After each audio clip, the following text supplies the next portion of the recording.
The kitchen table was filled with steaming dishes of all kinds. At the center, a glistening roast suckling pig stole the spotlight, its aroma drifting through the air and making Jason and the others instinctively swallow their saliva. "Am I dreaming?" Marty muttered, staring at the feast in disbelief. "Villian, pinch me. I never thought the old man would cook us something this amazing." He had expected a few side dishes at best, maybe some steamed buns, but certainly not this banquet. "What you fools standing there for?" came a gruff voice. Cat Viper, still holding a spatula, placed the final dish on the table. "Don't just drool at the door. Come eat." No, we're coming." Jason and the others rushed forward, eyes locked onto the food like starving wolves. "You earned it," Cat Viper said proudly. "Building that pigsty was no joke.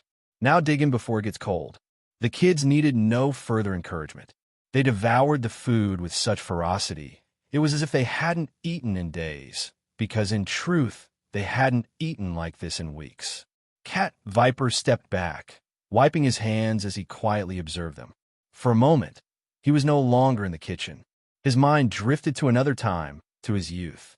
He remembered the battlefields, the camaraderie, the thrill of fighting alongside comrades against the tyrant king.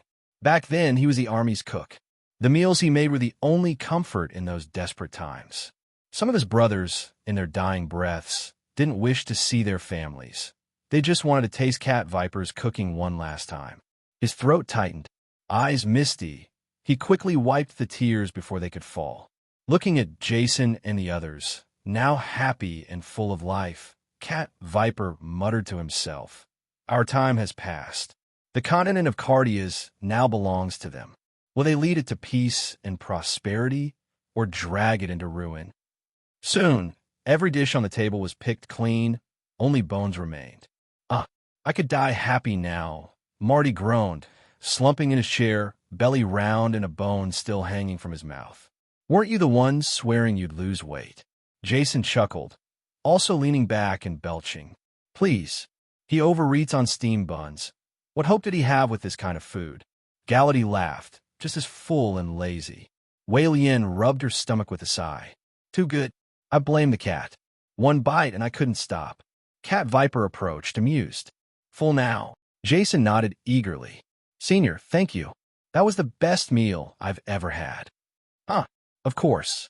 My food's legendary," Cat Viper boasted, puffing out his chest. "Even the 7 S-rank gods of war praised my cooking."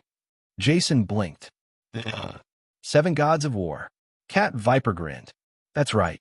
They were once the mightiest warriors of this continent, each founding one of the 7 great houses. Your grandfather, Coden Lane, was one of them, the only one who's no longer with us." Jason's expression changed. "My grandpa? I don't know anything about him." "He was a giant among men," Cat Viper said softly, settling into a chair. "I served under him once. He taught me something important, that strength doesn't depend on raw talent. Even with the weakest anger gift, a person can rise through pure will." Jason was stunned. "Then how did he die?" "My father never talks about him." Cat Viper's gaze darkened. "After your grandfather helped overthrow the tyrant king with the other 6 families, the new Carter royal family offered him the western cities as a reward. They wanted him to rule, but your grandfather refused. He wanted to return home, to the poor southern lands he loved." Jason listened intently, heart pounding, but not everyone agreed.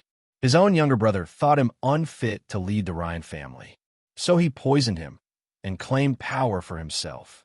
Silence fell. Jason clenched his fists. "So, that's why Dad never told me. It was a betrayal within the family." "There's more," Cat Viper continued, his voice low and steady. "Your father and I were going to leave, but the things your great-uncle did we couldn't turn away." His jaw tightened. There was still anger in his voice. The past still hurt. Jason looked down, his thoughts churning. The truth about his grandfather, the legacy of the Ryan family, the burden now resting on his shoulders. This was only the beginning. What really happened? Jason's curiosity deepened at the sight of the sorrow etched across Cat Viper's face. Cat Viper exhaled slowly. "At first, we followed your grandfather's wishes. Family is family, he said. We had no plans to retaliate against his younger brother. But that man, after murdering your grandfather, he tossed his body into the sea, trying to erase the evidence entirely. His voice trembled, but the fury was unmistakable. I couldn't let it stand. So I took your father and rallied the Ryan family's army. We overthrew your grandfather's killer. With that, your father rose to the position of king of the South. Jason's hands clenched at his sides. And then, why did you leave my father's side, Lord Dawn? Gallaty posed the question gently, sensing the weight behind the decision. Cat Viper shook his head. I'm old, and frankly, I've already lived through one betrayal like that. I had no desire to witness another. Jason picked up on the subtle bitterness in his voice. Senior, are you saying you suspect someone? Cat Viper didn't hesitate. Bud, your father's so-called brother. Even back when he fought alongside your grandfather against the Lavers, I could tell he was power-hungry, not someone who would settle for peace. Then why not stay with my father and keep an eye on him? Why walk away? Jason asked, almost pleading. I tried, Cat Viper said with a sigh. I warned your father countless times. Told him Bud couldn't be trusted.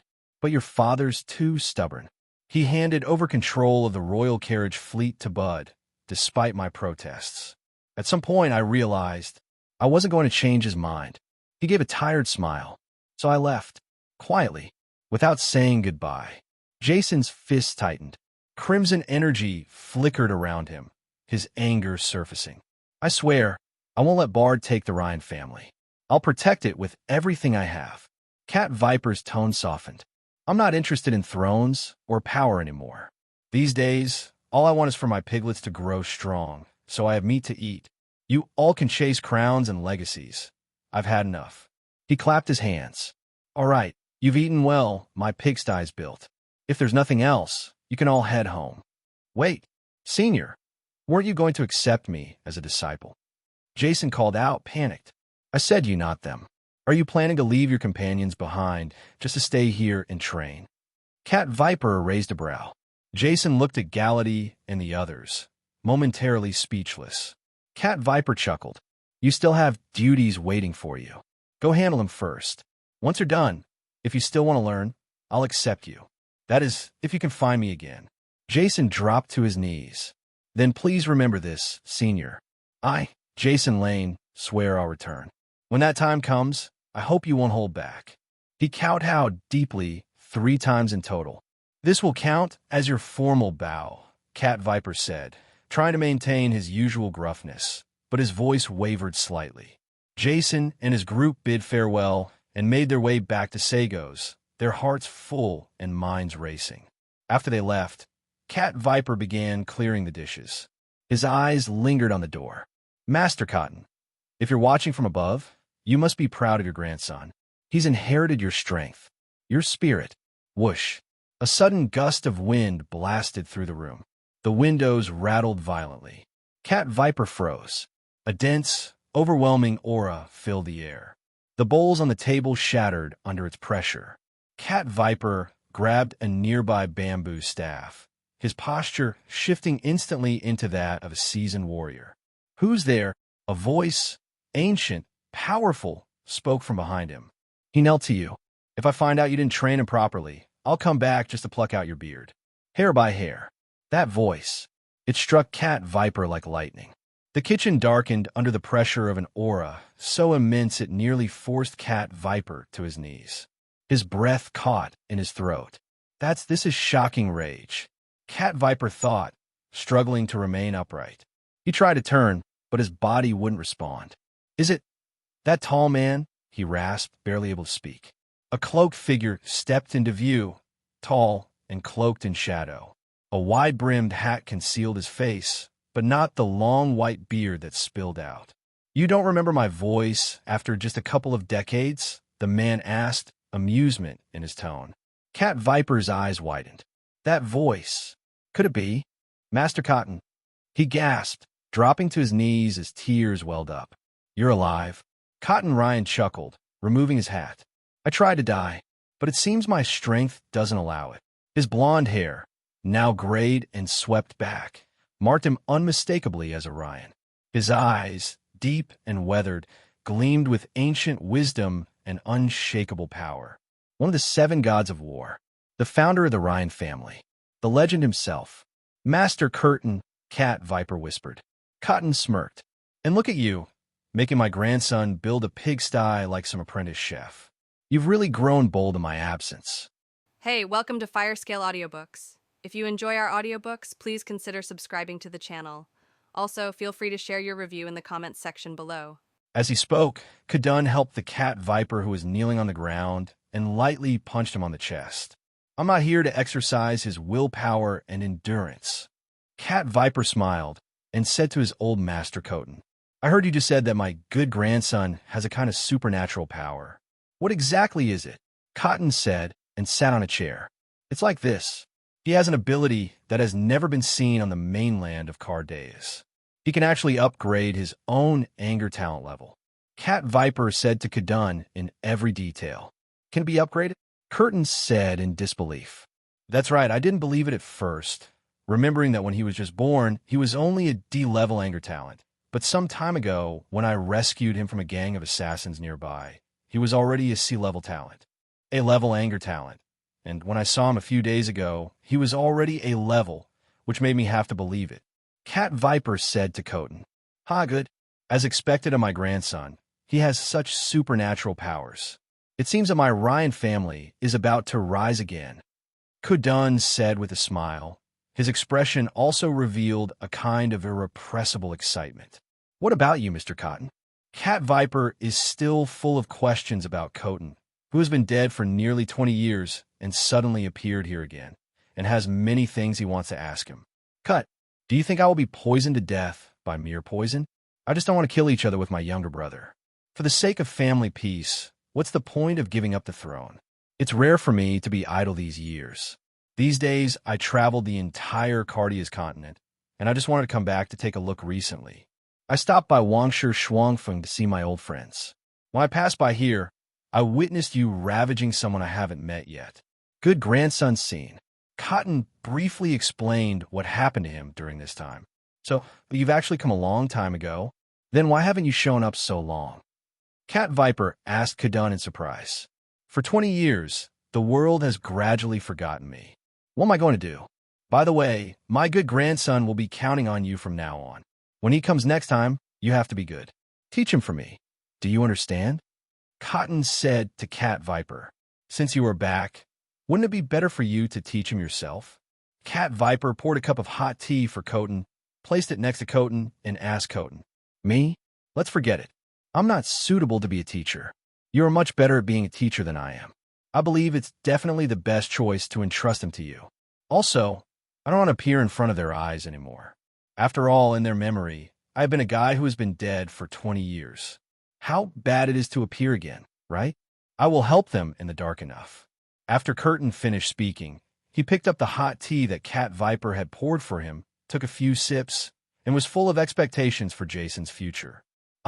Jason, who was walking on the road, would be sneezing constantly.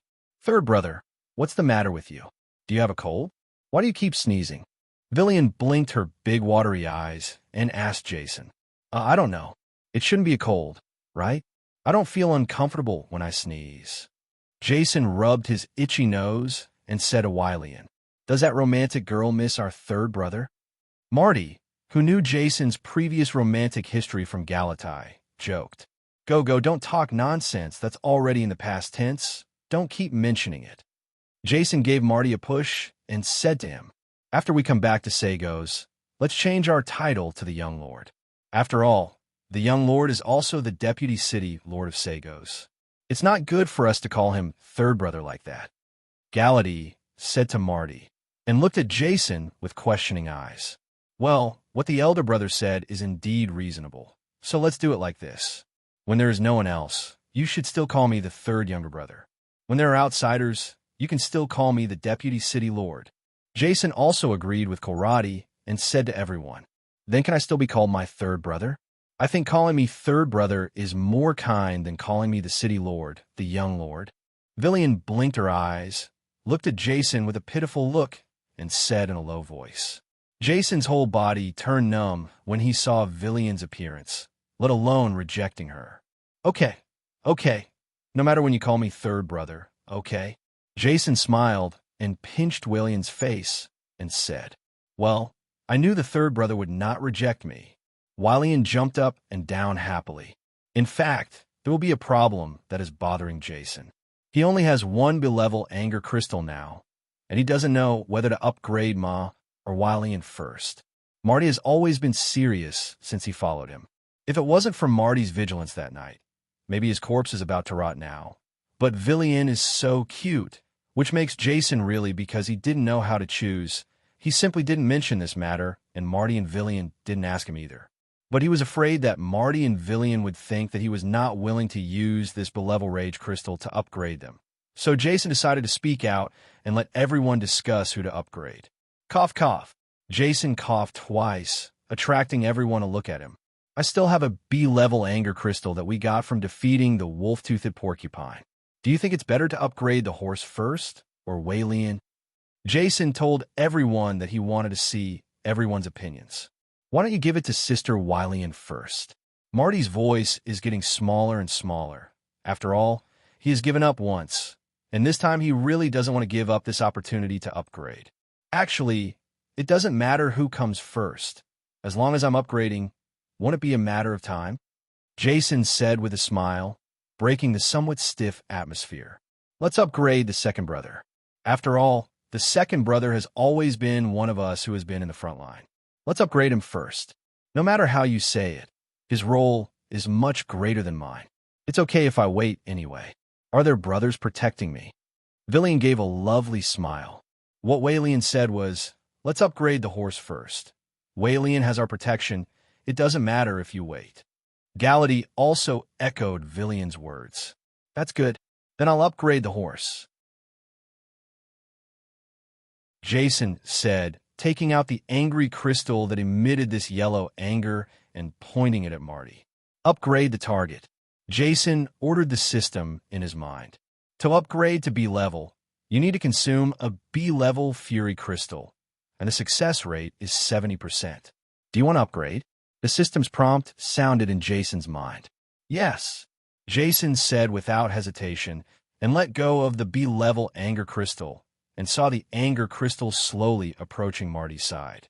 Seeing this, Marty suppressed his excitement and immediately sat cross-legged on the ground.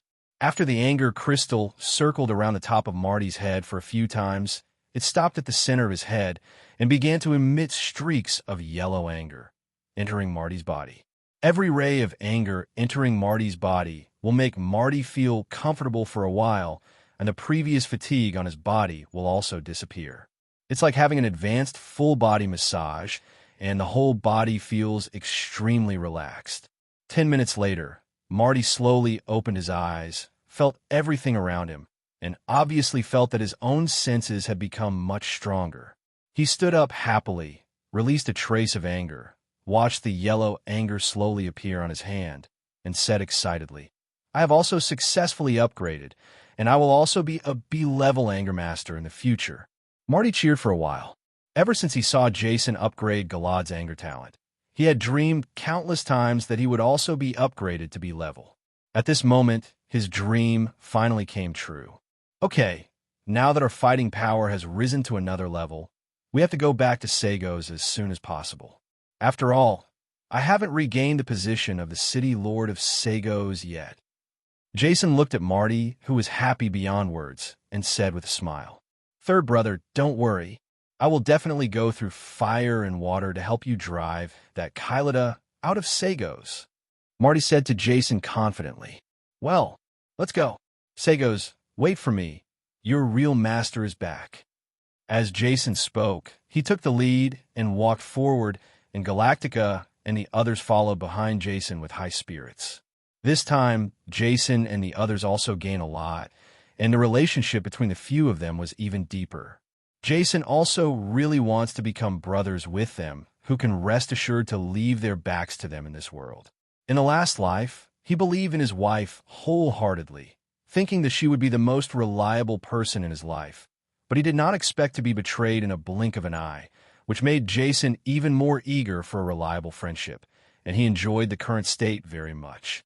As the sun sets, the earth is covered by the last rays of the sun, shining golden everywhere, and the comfortable evening wind blows gently.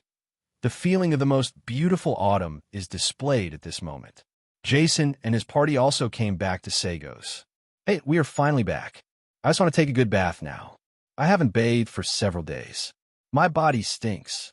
Villian looked at Sago's, who was getting closer to them, and sighed sincerely. Sniff. Marty leaned over Villian and sniffed vigorously. Second brother, what are you doing? Villian was taken aback by Marty's sudden move and quickly hid aside. There is no smell. Marty said to Villian with a harmless face. I'm just a metaphor. If it really smells bad, then it's okay. Wei Lian yelled at Maddie loudly with a horrified look on her face. It was obvious that Wei Lian was frightened by Maddie's sudden action just now. Her heart was still pounding, and there was a blush on her face. You big bastard. Why are you so stubborn? My sister said that she smells bad, so you want to go up and smell it? I said my feet smell bad too. Do you want to go up and smell it too? Smell it. As he spoke, Galati raised one of his feet and placed it in front of Marty. Go, go, go. Marty pushed Galati's foot away with a look of disgust. Ha ha. Okay, stop making trouble. After entering the city, that guy Kyloda's people will definitely follow us immediately. We need to be more vigilant. We must know the bad water in that guy Kyloda's stomach, but there are so many. Who knows how they will trouble us? The person who assassinated us in the middle of the night last time was probably instigated by Kyloda. Jason reminded everyone that this time Jason had already become stronger once, and his next goal was to regain his position as the city lord of Sagos. Cut, kid Kyloda dare. Third brother, don't worry, I will always protect you this time, and I will never let that guy touch you. Marty moved his wrist and said to Jason, we'd better be careful. Jason patted Marty on the shoulder and said to Marty, and just as Jason expected, the moment they stepped into Sagos, Kyloda's people had already spotted them, and someone had already come to report to Kyloda. Kyloda is enjoying the lazy time in the evening while hugging left and right. One of his eyeliners came over and whispered something in his ear. Ha, little beauties, please get out of the way. My good brother is back. I'm going to pick him up. After listening to the eyeliner's report, Kyloda said to several enchanting women sitting in his arms. After hearing Kyloda's words, those women stood up quickly one by one, obediently began to walk outside, and were about to leave. Kyloda spotted a woman's plump buttocks and pinched it fiercely. The pinched woman felt a burst of pain, and she couldn't help crying out. You all go to wash up and wait for me in my room. When I finish my work, I will reward you well. Kyloda said to the women with a smile. Okay, my lord. The women all agreed and left. Vinos, come and meet my good brother with me. By the way, let me know the kitchen and cook some sumptuous dinner tonight. Kyloda said to Vinos beside him with a murderous look in his eyes. No problem. Vinos immediately agreed. Jason and the others didn't walk far on the streets of Sagos when they saw Minster walking towards them. Lord Munster. Jason saw Minster, thanked him, and walked towards Minster with a smile. Vice City Lord, you have been out for so many days without saying a word. I almost sent troops to find you. Where did you go? Minster asked Jason. I just went hunting. I forgot to say hello to you. I'm really sorry for making you worry about me. Jason said to Minster with a trace of apology in his tone. Brother, if you go out again next time, you can't just leave without saying a word.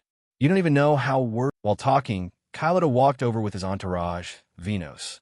Jason wouldn't believe Kyloda's nonsense, but he couldn't show it on his face. He walked quickly to Kyloda's side with a fake smile and saved Kyloda. I'm really sorry. It's because I wasn't thoughtful enough to make you worry about me, brother. I'm really sorry. Jason hugged Kyloda and said to Kyloda, pretending to be touched. Okay, I see that you all seem to be exhausted from running around for a long time. Let's go. I have ordered the kitchen to cook some good wine and food for you. Let's go. Let's talk about something at the dinner table. Lord Munster, come too. Kyloda pretended to be distressed and slapped the dust off Jason's body. Let's go now. Am I starving? After Jason finished speaking, he followed Kyloda to the banquet hall of the castle. When they came to the door, After Jason, Kylada, and Munster walked in, Kylada's entourage suddenly stopped Galati, and others were following Jason. "You can't go in." Kylada's entourage, Vinos, and a few fully armed soldiers stopped Galati, and the three said, "Why can't we go in?" Marty glared at Vinos and said, "You are inferior people, so naturally you can't go in. Do you still need me to teach you such little rules?" Vinos said to Marty angrily, "We are Master Jason's entourage, so naturally we must ensure the safety of Master Jason at all times. We must go in." Galati, who has always been steady, was impatient this time and said to Vinos, "I said no, I just can't." As Vinos spoke, he drew out his saber, and the heavily armed soldiers also raised their spears, aiming at Galati and the others. So, Galati also pulled out his saber, and Marty also took down the axe on his back, confronting Vinos and the others. "Brother, what does this mean? Why can't my people come in?" Jason noticed the abnormality behind him and turned to ask Kylada next to him. "They're just servants. Wouldn't it be good for them to wait outside obediently for us to eat?" Kylada asked Jason in return. "I don't mind having them by my side when I eat. On the contrary, it makes me eat more steadily." Jason said to Kylada with a smile and showed Kylada what he meant. "It's just a meal, what's the matter?" Kylada was obviously a little upset and asked Jason with a half-smile, "It seems that I am not blessed to enjoy this big meal of yours, my lord. Munster, I will go first." After Jason greeted Munster, he walked straight out and left with Galati and others. "I think you should enjoy this meal alone."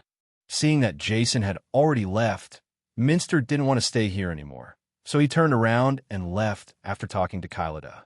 These guys, Kylada, who had not yet been rejected for asking someone to eat, gritted her teeth angrily and overturned the table of food in front of her. "Third brother, you said that you don't give Kylada a face like this. Isn't it a bit bad?" After walking away, Galati asked Jason, "What's wrong with you? In my eyes, you guys are many times more important than him. Just ignore him." Jason said indifferently, "Tell me, what do you want to eat?" Jason looked at the various restaurants on the street and asked Galati and the others. "The old man's lunch at noon today is enough, and you can eat anything at night." Marty said to Jason with a smile, "Master Deputy City Lord, wait for me slowly." Munster, who followed Jason to leave Kylada's banquet hall, called Jason from behind. "Huh, Master Munster, why did you come out?" Jason turned his head and saw that it was Munster, so he asked him, "Hey, I only agreed to eat at Kylada's because of you. Now that you're gone, how can I stay there?" Munster said to Jason boldly, "Isn't Lord Munster afraid of offending Kylada like this? I heard that my brother is very ruthless." Jason asked Munster, "TCH, what's the matter?" Munster, have always been frank, and I have never been afraid of anyone, let alone a mere Kylada. Even if his father Bud came, I would still not be afraid of him." Munster stood up straight and said to Jason, "Haha, that's good, that's good. In that case, Master Munster, please find a place to dine with us." After listening to Munster's words, Jason's affection for Munster doubled. "Of course, but this time I must be the host." Munster patted his chest and said to Jason, "We have 4 mouths, and each eats more than the other. Does Lord Munster really want to invite us?" Jason and Munster joked, "Of course, I've been an official for many years anyway. Can't I even afford to invite you guys to dinner? Let's go, I know there's a restaurant near here that does pretty good food. I'll take you go try it." Munster enthusiastically said to Jason. Munster has been fighting against Kylada alone in Sagos for a long time, and finally he has Jason, who stands in the same camp as him and is hostile to Kylada. Munster, naturally, he is willing to take the initiative to draw in a relationship with Jason. Under the leadership of Munster, Jason and his party came to a restaurant that was not high-end but very clean, and Munster specially arranged a single room. "Jason, do you know? I got news today that your father will come to Sagos for inspection in a few days." Munster said to Jason while pouring wine, "What? Is my father coming to Sagos?" It had been a long time since Jason had seen his stern but kind father, and he was very excited to hear that his father was coming in a few days. "Yeah, so I think you should be careful these few days. Maybe that Kylada will come up with some tricks to get you." Munster reminded Jason, "Show me one? I still want to take this opportunity to give him one. Jason smiled and drank the wine in his glass. Don't look at that. Kylida is not very old, but he is actually an old fox. He is very smart.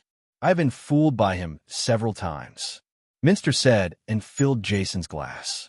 I'm going to let him, the fox, stumble, Jason said with a smile.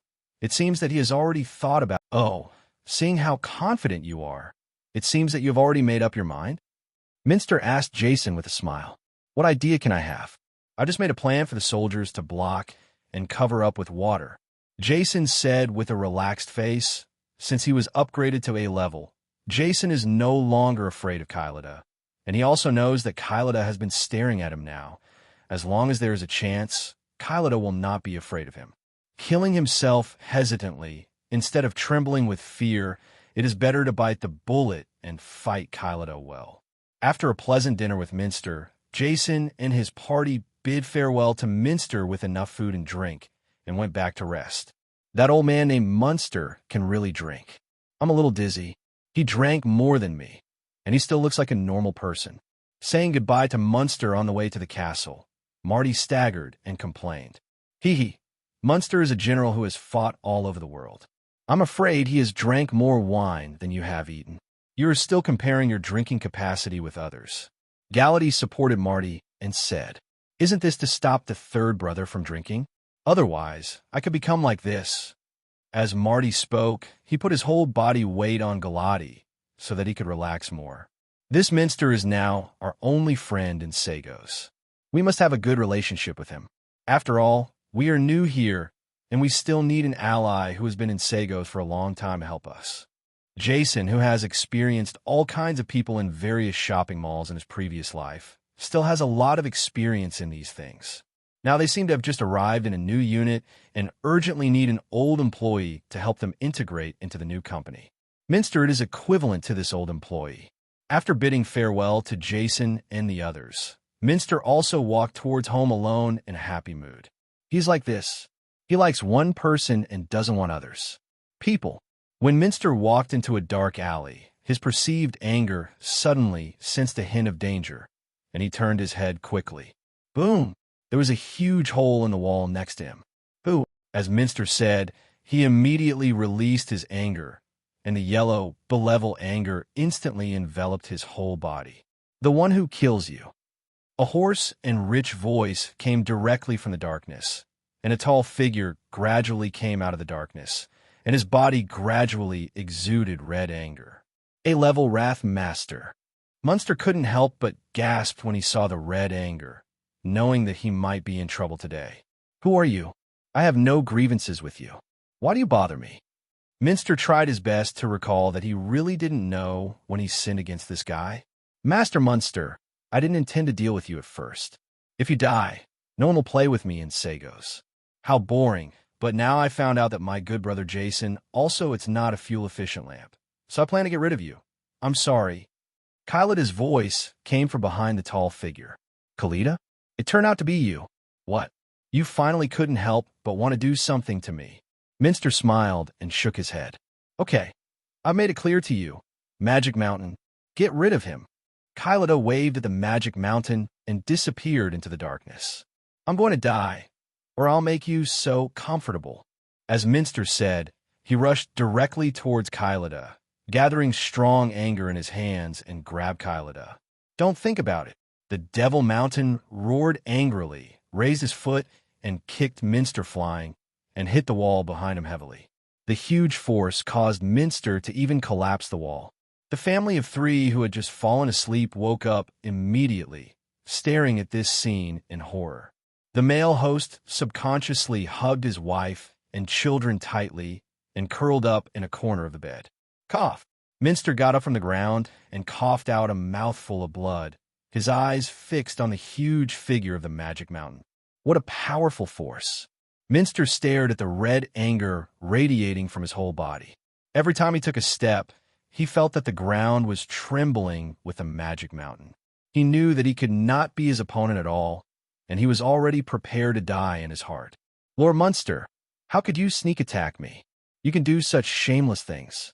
Kylida stared at Minster with a mocking face and said, Where is all that nonsense coming from? I don't need to be chivalrous for a guy like you, do I? Minster wiped the blood from the corner of his mouth and said to Kylida, "It's nice to have a drink before dying." Kylida smelled the strong smell of alcohol on Minster's body and said to Minster with a smile, while winking at the magic mountain. After receiving Kylida's message, Mo Shan squatted his legs slightly, jumped straight up, jumped high, and stepped on Minster. Looking up at the huge body of this magic mountain, it was as if a mountain was pressing down on it. Munster immediately hid. Boom! The magic mountain fell to the ground, leaving a deep hole in the stone floor of the house.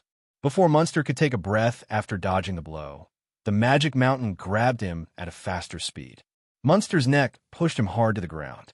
A hole was also smashed on the ground, and the stone slabs on the ground were shattered by the powerful force and sunk into the ground. But Munster, who had experienced hundreds of battles, did not just give up. He firmly grabbed the hands of Magic Mountain that strangled his neck with both hands. He exerted force on his waist and jumped into the air with his feet. Following Magic Mountain's thick arms, he used his feet to locking Mo Shan's neck. Using anti-joints, the waist exerts force to press against Mo Shan's arm joints. The power of the Devil Mountain is also frighteningly strong, but with the power of one arm, Minster also gritted his teeth. The veins on his forehead burst out, and he exhausted all his strength to gain the upper hand in front of him. But Magic Mountain is not stupid. Instead of fighting with Minster like this, the other clenched its fist to gather anger and slammed it heavily on Minster's head. Seeing the powerful fist smashing towards him, Minster gave up without hesitation and continued to lock on the mountain, doing 2 consecutive backflips to distance himself from Mountain. Boom! Magic Mountain's huge fist hit the ground and sank into the ground. The Devil Mountain gave Minster a cold look, pulled his fist out of the ground, and stared at Minster with cold eyes with his head down. "How long are you going to struggle?" The mountain asked Minster in a hoarse and rich voice. "Should I not resist and let you abuse me? Even a fool knows that he needs to resist when his life is threatened."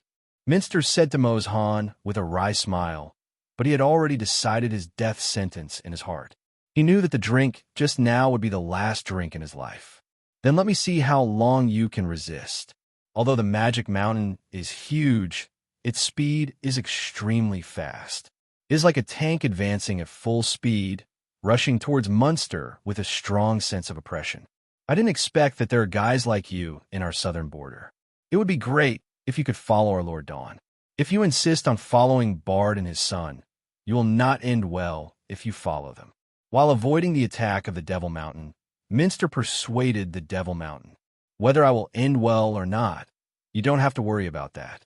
What you should worry about now is what posture you plan to use to die." While speaking, Mozhan found Minster's neutral position and kicked Minster directly, kicking him to the wall. Minster knocked the wall into cracks again, and the whole wall was crumbling. Even though he was hit hard again, Minster still didn't dare to relax in the slightest, and immediately moved away from that place. The moment Minster just left there, Moshan's fist had already smashed over. Smashing the another hole the size of a head was smashed into the wall, and the moment the mountain pulled out his fist, the wall also collapsed. The male owner of this family finally couldn't bear it anymore. If it continues like this, the house will collapse sooner or later, so he simply wants to escape here with his wife and children in his arms. As soon as their family left the house, Kylida appeared in front of them. The male host looked at Kylida in horror. "Do you know who I am?" Kylida smiled and asked them about their family. "Of course, you are the lord of the city." The host tremblingly answered Kylida, and subconsciously blocked his wife and children behind him. "You know who I am, so I have no choice but to kill you." Kylida looked at his right hand and said coldly to which family, "My lord, don't." Before the male master could finish his sentence, Kylida easily twisted his neck. Before the host's wife and children could react, they were strangled by Kylida from left to right, and then killed by Kylida mercilessly. Just like that, Kylida killed an innocent family. Even when he killed the woman and child, he didn't even blink his eyes. It can be seen how cruel his heart is. On the other side, Minster was also strangled by the Magic Mountain again. The magic mountain pressed Minster to the ground and pressed his knees firmly on Minster's abdomen. The pressure made Minster unable to move at all. "End it," as Mo-Shan said. He clenched his other fist and threw it directly at Minster's face. OM.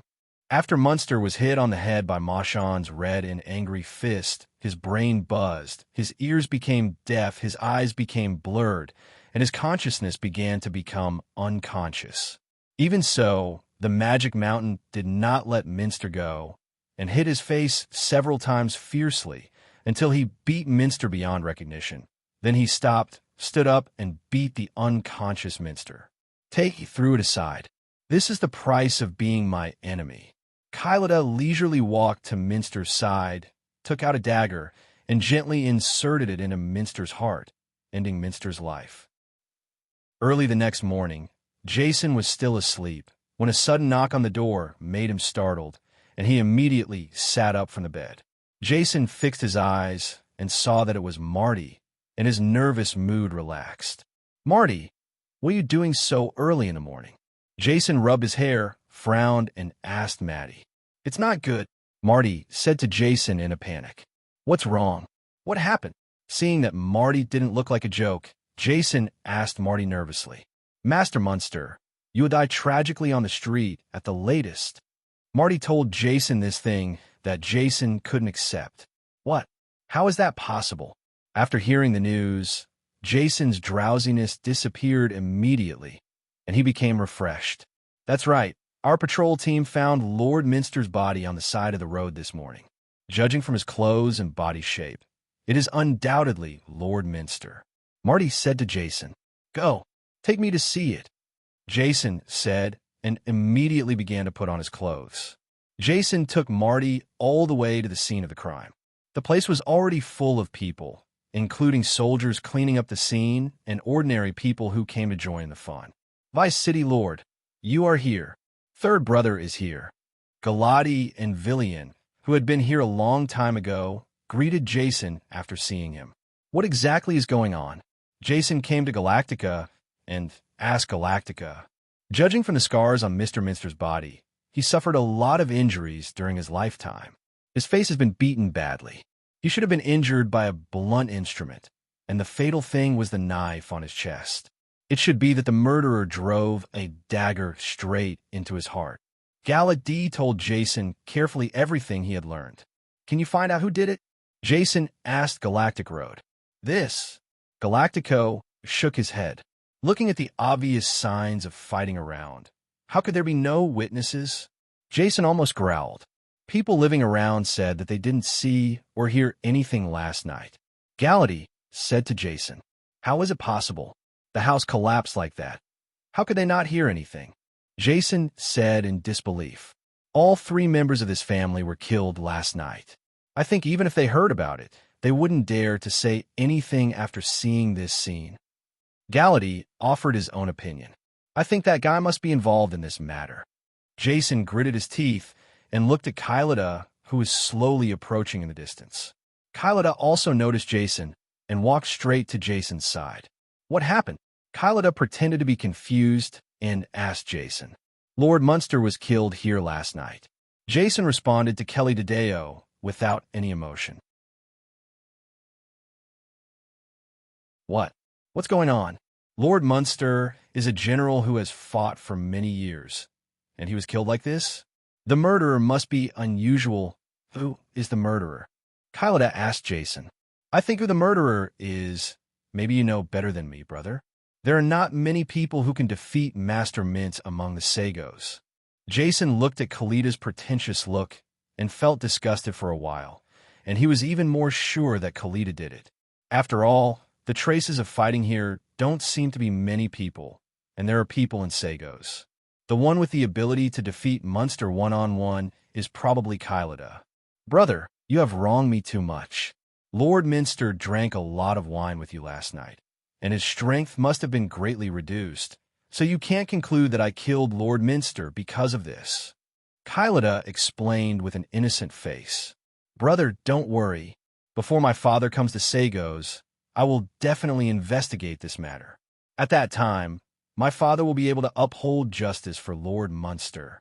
Jason suppressed the anger in his heart and said to Kylida, Then you have worked hard, and I will leave this matter to you.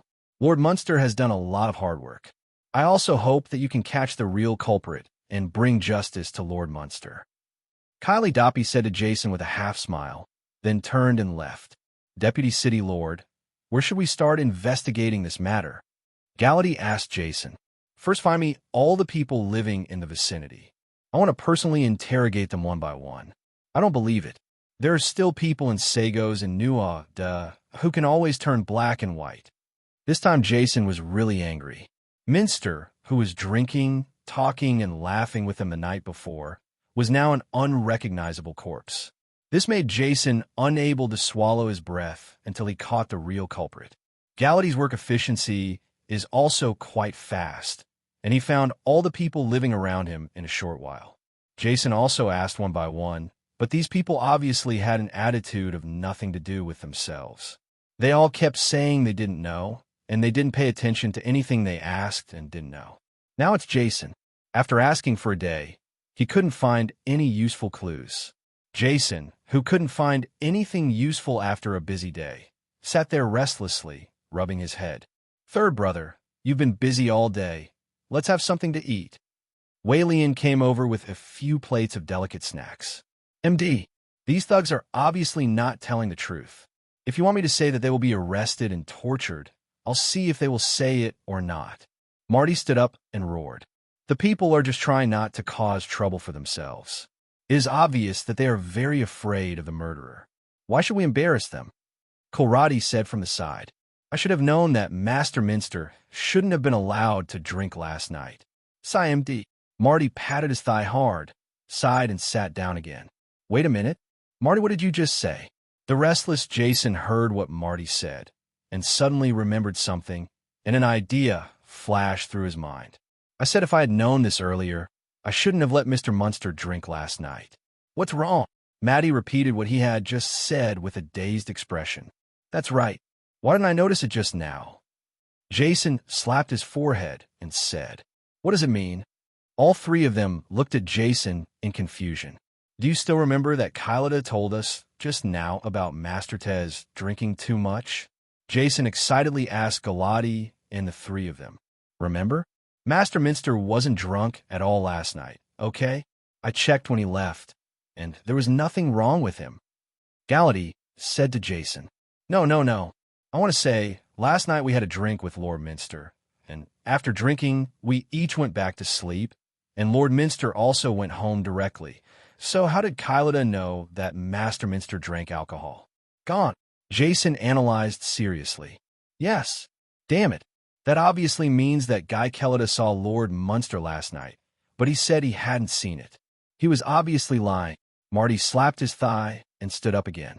Looking at the attitude of the surrounding people who have nothing to do with it, it is obvious that they are more afraid that the murderer will retaliate against them again, and it is well known that the people of Sagos are afraid of Kellida, so they killed Lord Munster.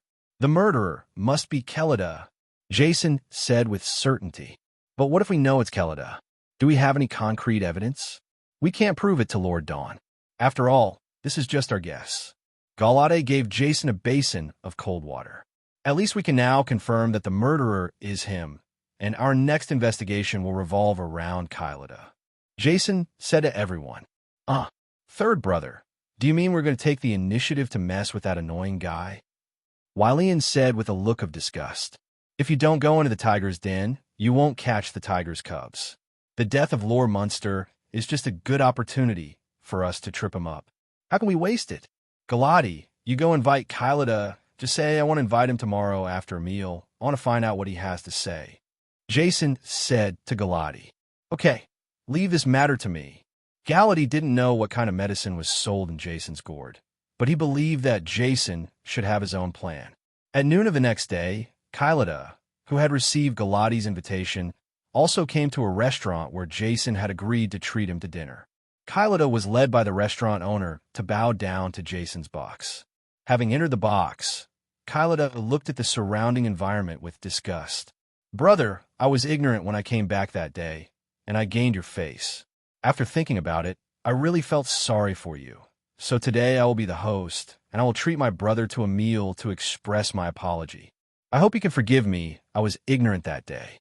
Jason saw Kylida coming in and immediately stood up to greet her. Brother, I'm not talking about you. If you don't go to my noble banquet hall, you insist on coming to such a humble place to eat. I really can't understand your current pursuit. Kylida looked at the food on the table with a look of disgust, unable to arouse any appetite at all.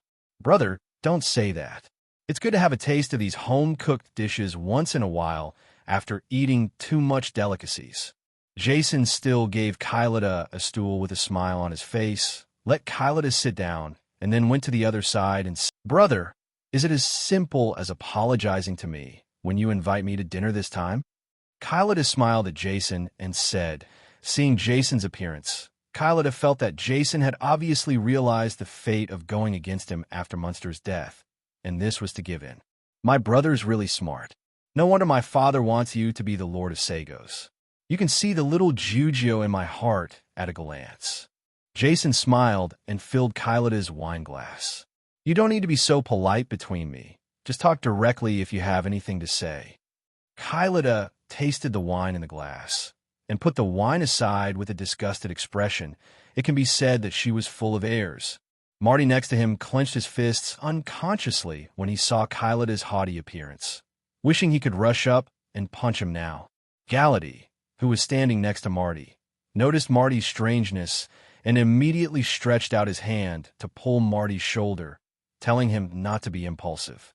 It's not about Master Munster being killed. It really scares me a bit, because I'm afraid that I will be the one who accidentally died on the street that day. So, I hope you guys will cover me well, brother. I will follow you well. Jason smiled playfully and said to Kylida, as if he was licking a dog. After all, in his previous life, because his work required such things to please people, Jason did it a lot. He was very good at it, and he just opened his mouth. Come. Ha ha ha. Seeing Jason's appearance, Kylida couldn't help but grow up, and his mood became extremely happy. Brother, you should have looked like this earlier. You must know that in this Sagos, I am your closest relative, and the others are outsiders. Can I harm you? I hope you will not listen to those guys' slander in the future. All right, follow me. Seeing that Jason had confessed to him, Kylida was in a good mood, and he could drink the hard-to-drink wine. He raised a glass and motioned to Jason, and then drank it down. Jason didn't neglect, picked up the wine glass, and drank the wine in the glass with him in one gulp.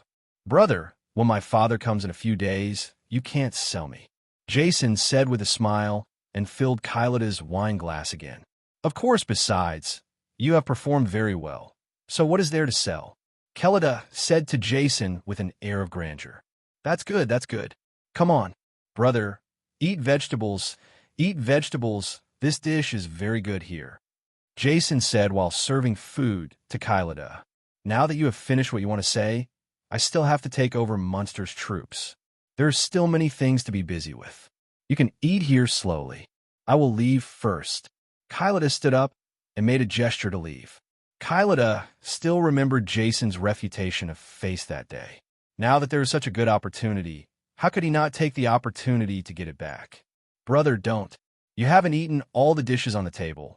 Why don't you just leave like this? Jason said to retain Kylida. Forget it. Let your followers eat with you. This meal is mine. Kylida left with a few of his entourage after speaking. After Kylida left, Marty punched the table angrily. This guy, look at what she can do. The airs are so high. If Galatai didn't stop me, I would have punched him in the face.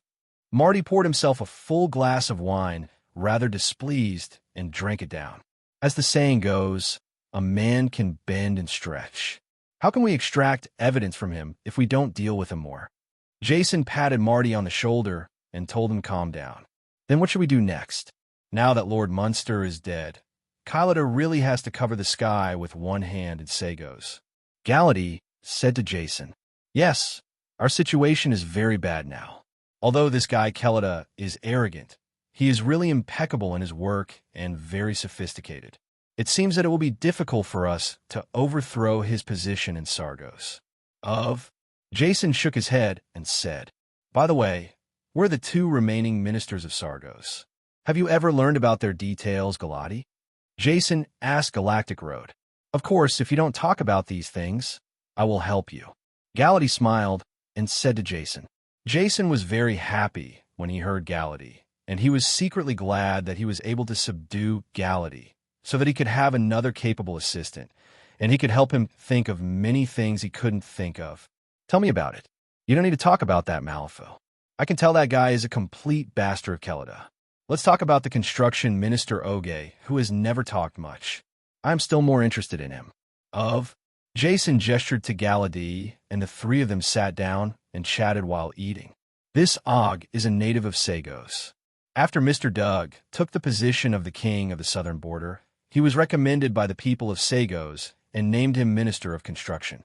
Although this Og is open, he does not oppose Kylida, but in private, he's been quietly doing good deeds, which makes him have a good reputation among the people of Sagos. Galadi sat down and shared with Jason and the others what he had learned about Og. Really? It seems that our Sagos managers are not all pests, and there's an upright one. Jason swallowed the food in his mouth and said, Well, but this Og is not simple.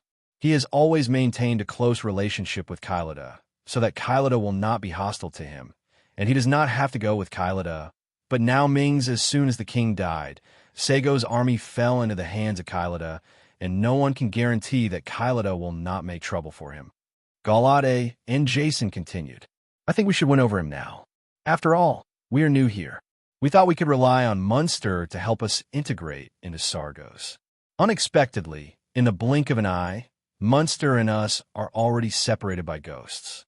What do you think? Jason raised his head and looked around at the three of Galati and said, Shout air, come and add food. Jason and the others talked for so long, but Marty just ate and didn't hear a word at all. Seeing that there was nothing to eat on the table, Marty yelled out of the private room. Come on, my lord, what else do you want? A shrewd mistress came in with a smile and asked Mati, Such a big table of food. You finished it so quickly. Jason, who was only talking to Galati just now, didn't pay attention all the time. Now that he looked carefully, the table was already full of meals that were almost wiped out by Marty. Second brother, this is turning anger into appetite. Walian also complained on the side. Marty, I'm afraid this has refreshed your eating speed again. Galati turned over the empty plate on the table and said with a look of disbelief, Am I raising a pig? If this continues, I won't be able to think about conquering the entire Cardeas continent for the rest of my life. I'm afraid I'll just keep feeding him. It's going to be difficult. Jason complained in his heart. What do you know? Did the little girl, the grown-up who just left, say that he gave us the money for this table? While shaving his teeth, Marty asked the little boy. Yes, Lord Kylida left 100 gold coins with us before he left, saying that everything you eat will be charged to him, and the excess will be refunded and the deficiency will be compensated.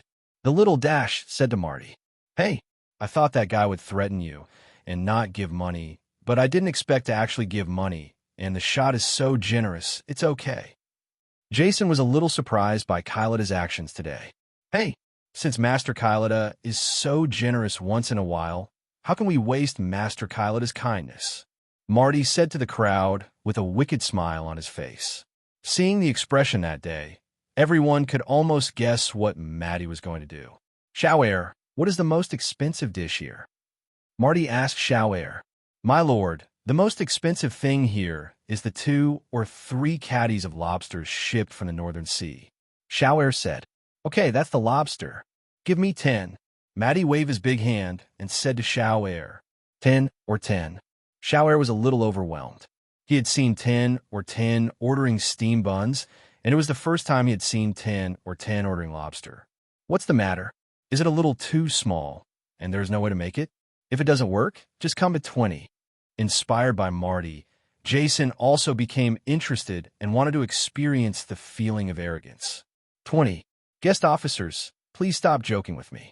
The 4 of you will die if you have a bigger appetite, and you have eaten a lot just now. Xiao Air said to Jason and the others in a rational manner. What's the matter? We can't finish eating, can we take it away? I haven't seen you like this. If you have money, don't you want to make it? Jason frowned and asked Shower. No, I'm thinking about the adults. After all, the lobster is also expensive. Snapped. Marty slapped the table hard and stood up and said angrily to the little boy, If you were told to go, you can go. Where did all this nonsense come from? It's not that we don't give money. Yes, I'm going. Xiao Air was terribly frightened by Marty. Looking at Marty's eyes that were as big as bull's eyes, he didn't dare to say anything and hurried away. Hey, Xiao Air, wait a minute. Do you have Bird's Nest here? Walian followed suit and wanted to play a bit. Xiao Air heard Wei Lian calling him from behind, stopped in her tracks, turned her head, and said politely to Wei Lian, Yes. Then please give each of us 4 bowls, 3 bowls. We have to make up for it. Walian smiled mischievously and said to Shower, 3 bowls for 1 person? Are you sure? It's not good to drink too much at once. Xiao Air kindly reminded Wei Liandao. It's okay, let's rinse our mouths with 2 bowls, and drink 1 bowl soon enough. Villian blinked her big castlaughter eyes and said to Shower, Glush. Okay. Shower was already broken by Jason and the others, and he didn't want to say anything more, so he agreed and left. By the way, what should we do if our dishes are not affordable? Jason yelled at Xiao Air's back and added a sentence. At this time, Shower's heart is full of thousands of draft horses galloping past. Ha. Fun. After Xiao Air left, Ma Gao said happily, You guys well? I'm a little worried about our Lord Kelada's wallet. Karate looked at the 3 people who had gone crazy and said with a smile, Ha. We have to teach Master Kylada a lesson and let him know that there are risks in pretending to be aggressive, and you need to be careful when pretending to be aggressive. Jason said with a smile. Everyone spent nearly 200 gold coins, even eating and throwing away the meal. Almost all the ingredients in this not-so-small restaurant were given away by a few of them. What they really ate and even wasted less than 1/10. After eating and making, Jason and the others swaggered and left the restaurant under the watchful eyes of many people in the restaurant. Kylada, who was the only one who was taken advantage of, didn't know about it yet. He had just taken over the army and was sitting leisurely on a recliner to rest. Grown-ups. Kalida's entourage. Vinos came to Kalida's side frowning and said softly, What's going on? Kylada slightly opened one eye and looked at Vinos and said, Well, the owner of the restaurant came at noon today. Vinos said to Kylada, Come here, come.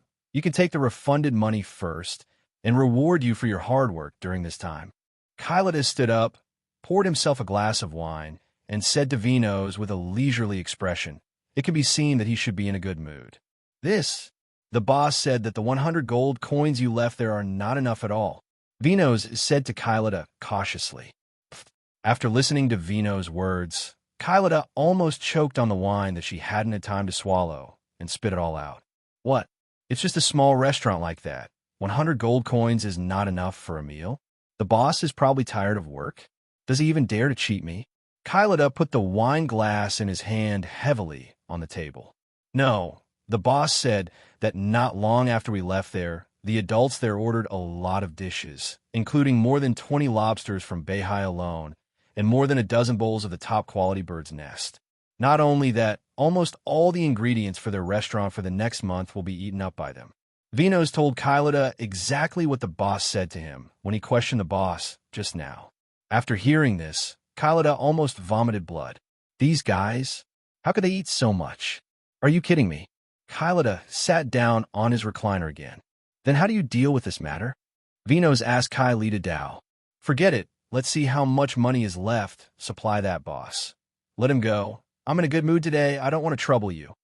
Kylida rubbed her forehead and said to Vinos, Yes, I'm going to do it now. Vinos agreed and sent the boss away. Sir, this Jason knows that you said you're going to treat us, but they are still so extravagant and messy.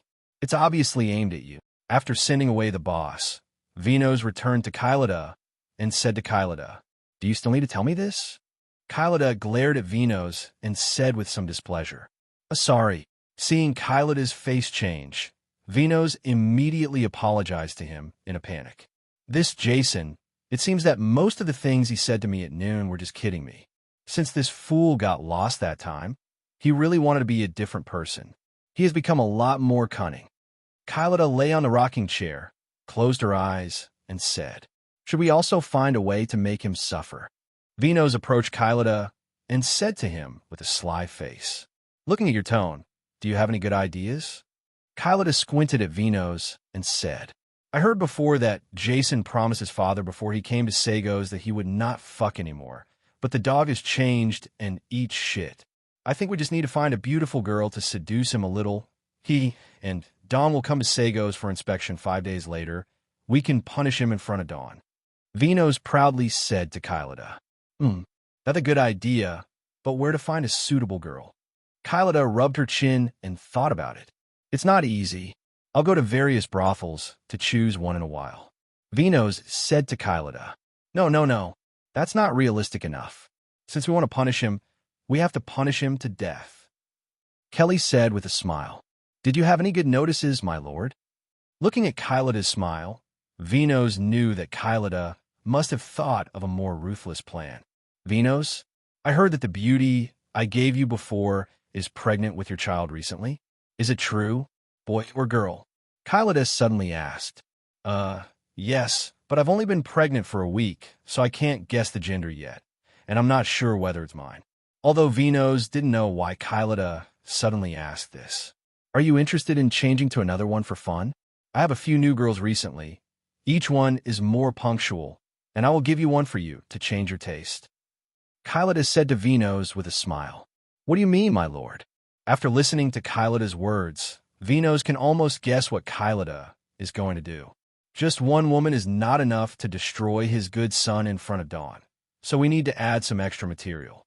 The Jason made a son once before, and the response was very bad, and Dawn almost even killed him. Jason kicked out of the Ryan family, and you said that if Jason, whom Dawn placed high hopes on, suddenly gave Dawn another grandson, what would Dawn do? Kylida said to Vinos. Vinos suddenly didn't know how to answer Kylida, and he was still somewhat reluctant to part with that woman. After all, they had been together day and night for so many days. "Aren't you a bit reluctant? It's just a prostitute. Don't tell me you have real feelings for him." Kylida frowned and asked Vinos with a smile on his face. No.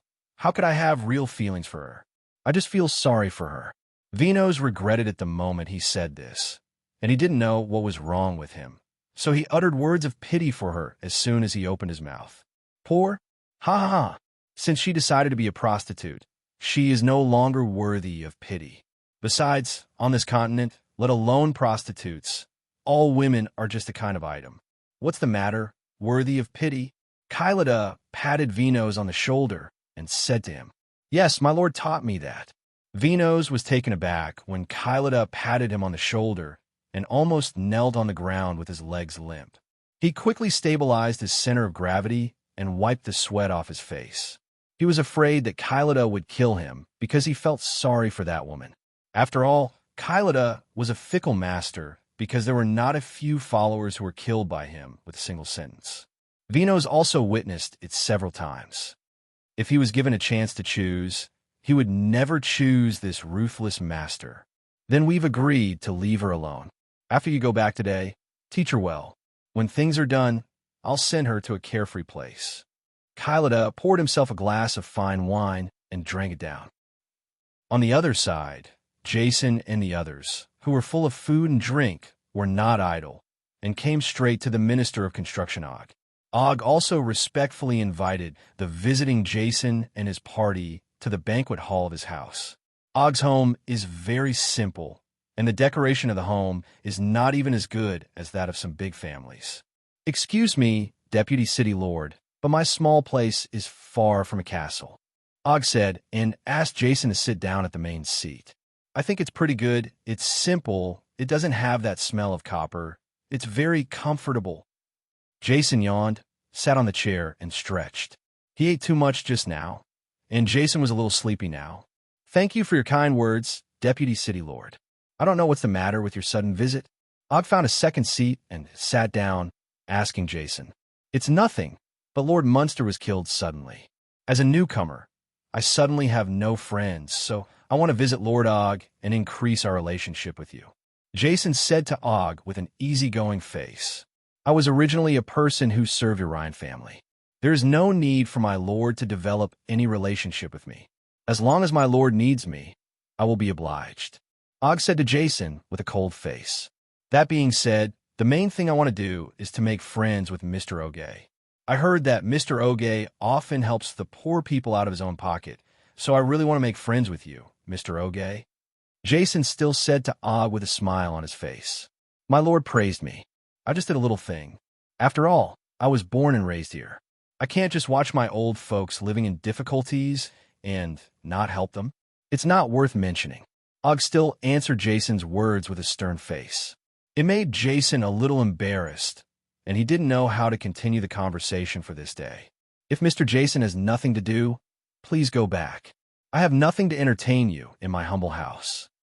If Mr. Jason has nothing to do, please go back. I have nothing to entertain you in my humble house. Og saw that Jason hadn't spoken for a long time, so he said coldly and ordered the guest to leave. Jason was even more embarrassed now. He didn't expect that Ogre's temper was so weird. He was already so polite, and his face almost stopped laughing, but he still kept a straight face. Hey, you guys, the saying goes, it's easy to reach out and not hit a smiling face. Our deputy city lord has been so polite to you, and you still have a straight face. What's your attitude? As expected, Maddie was the first to stand up and defend Jason. I'm sorry, I'm really not interested in sophistication, and I don't want to get involved in the power struggle of the Ryan family. I have already guessed the purpose of the Vice Castle Lord coming to me. Don't worry, the Deputy Castle Lord. I will always be neutral. Og knew what Jason was thinking from the first moment he entered the door, and expressed his position directly. This is very embarrassing, but I hope Lord OG will understand that everything I do is not for any rights. I just can't bear the people of Sargos to be ruled by rulers like Kelida. I think we want them all to live a good life, all for the sake of the people. Jason said to Og righteously. For the sake of the common people, look at the fate of the last Master Munster who said this. He was killed in an alley. You and Kylida are not at the same level at all. His strength is far from yours. You know, he is a hidden person. Og is obviously right. Who knows who killed Minster? No matter how powerful he is, no matter how many means he has, he still can't change it. I am the son of the Lord of the South.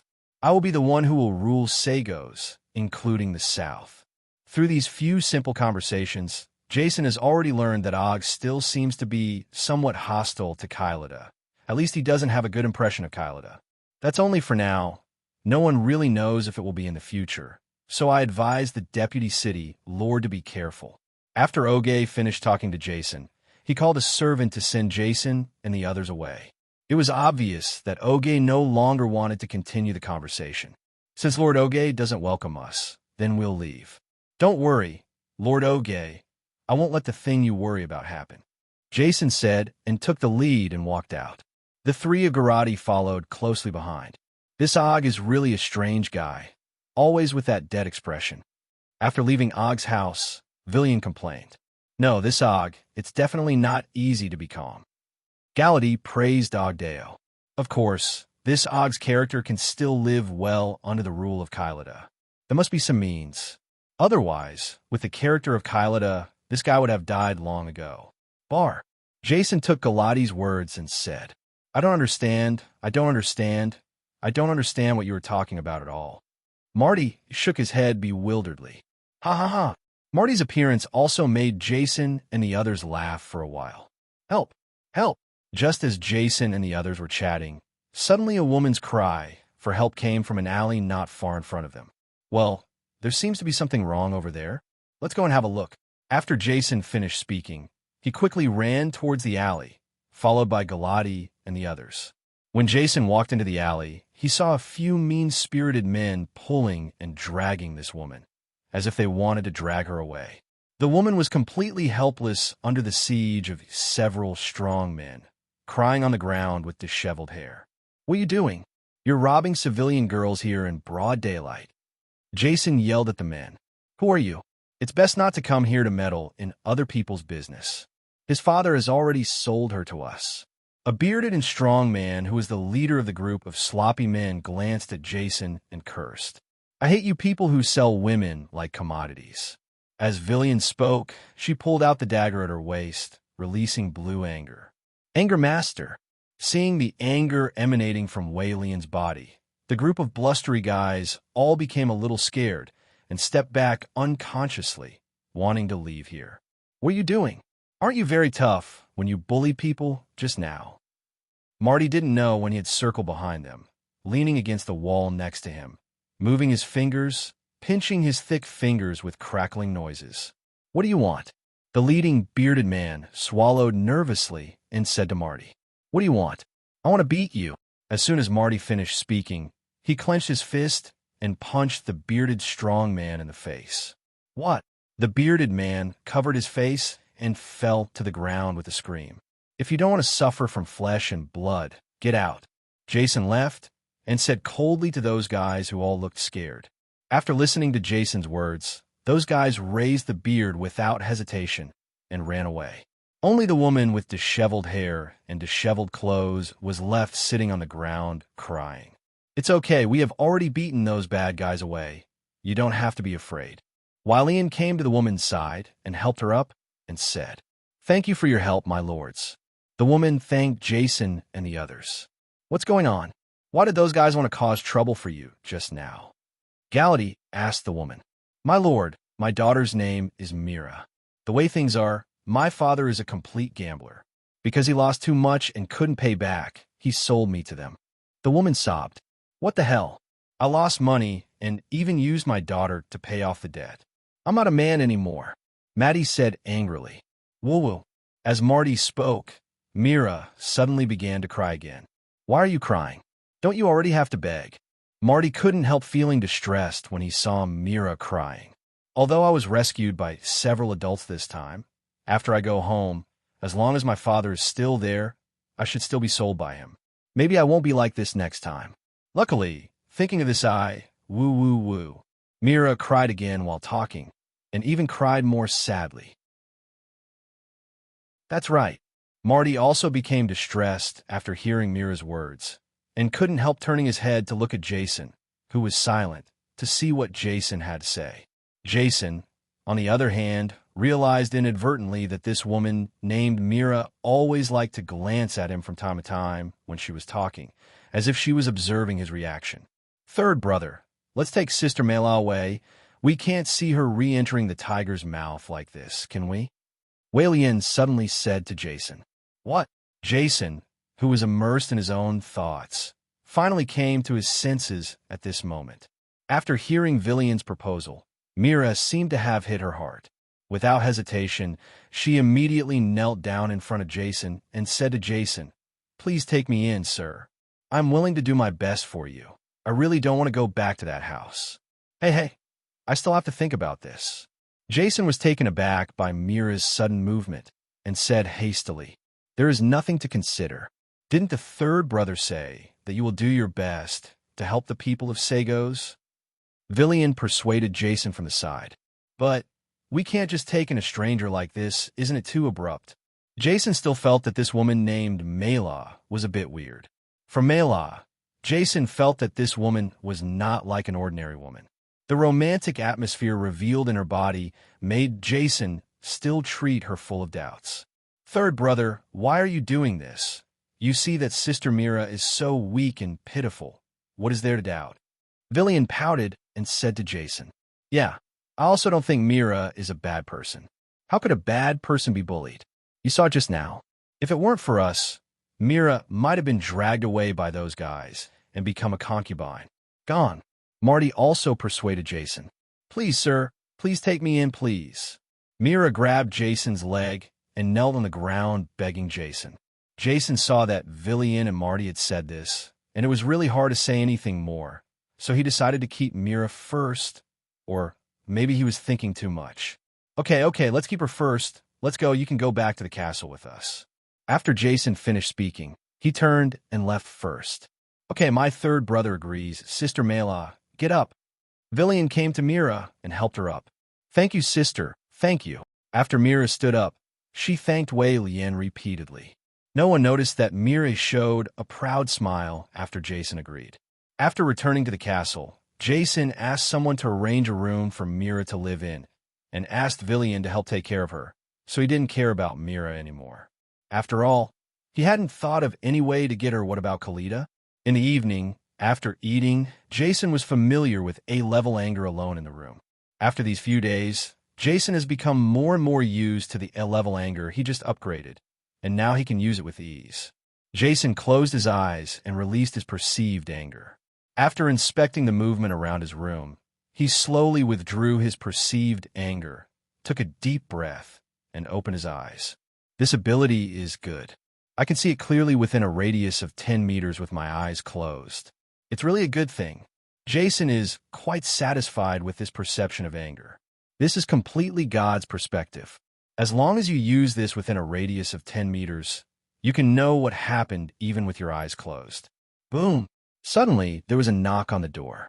How could Jason waste the opportunity of this experiment and immediately turn on the sensory anger to see who was outside?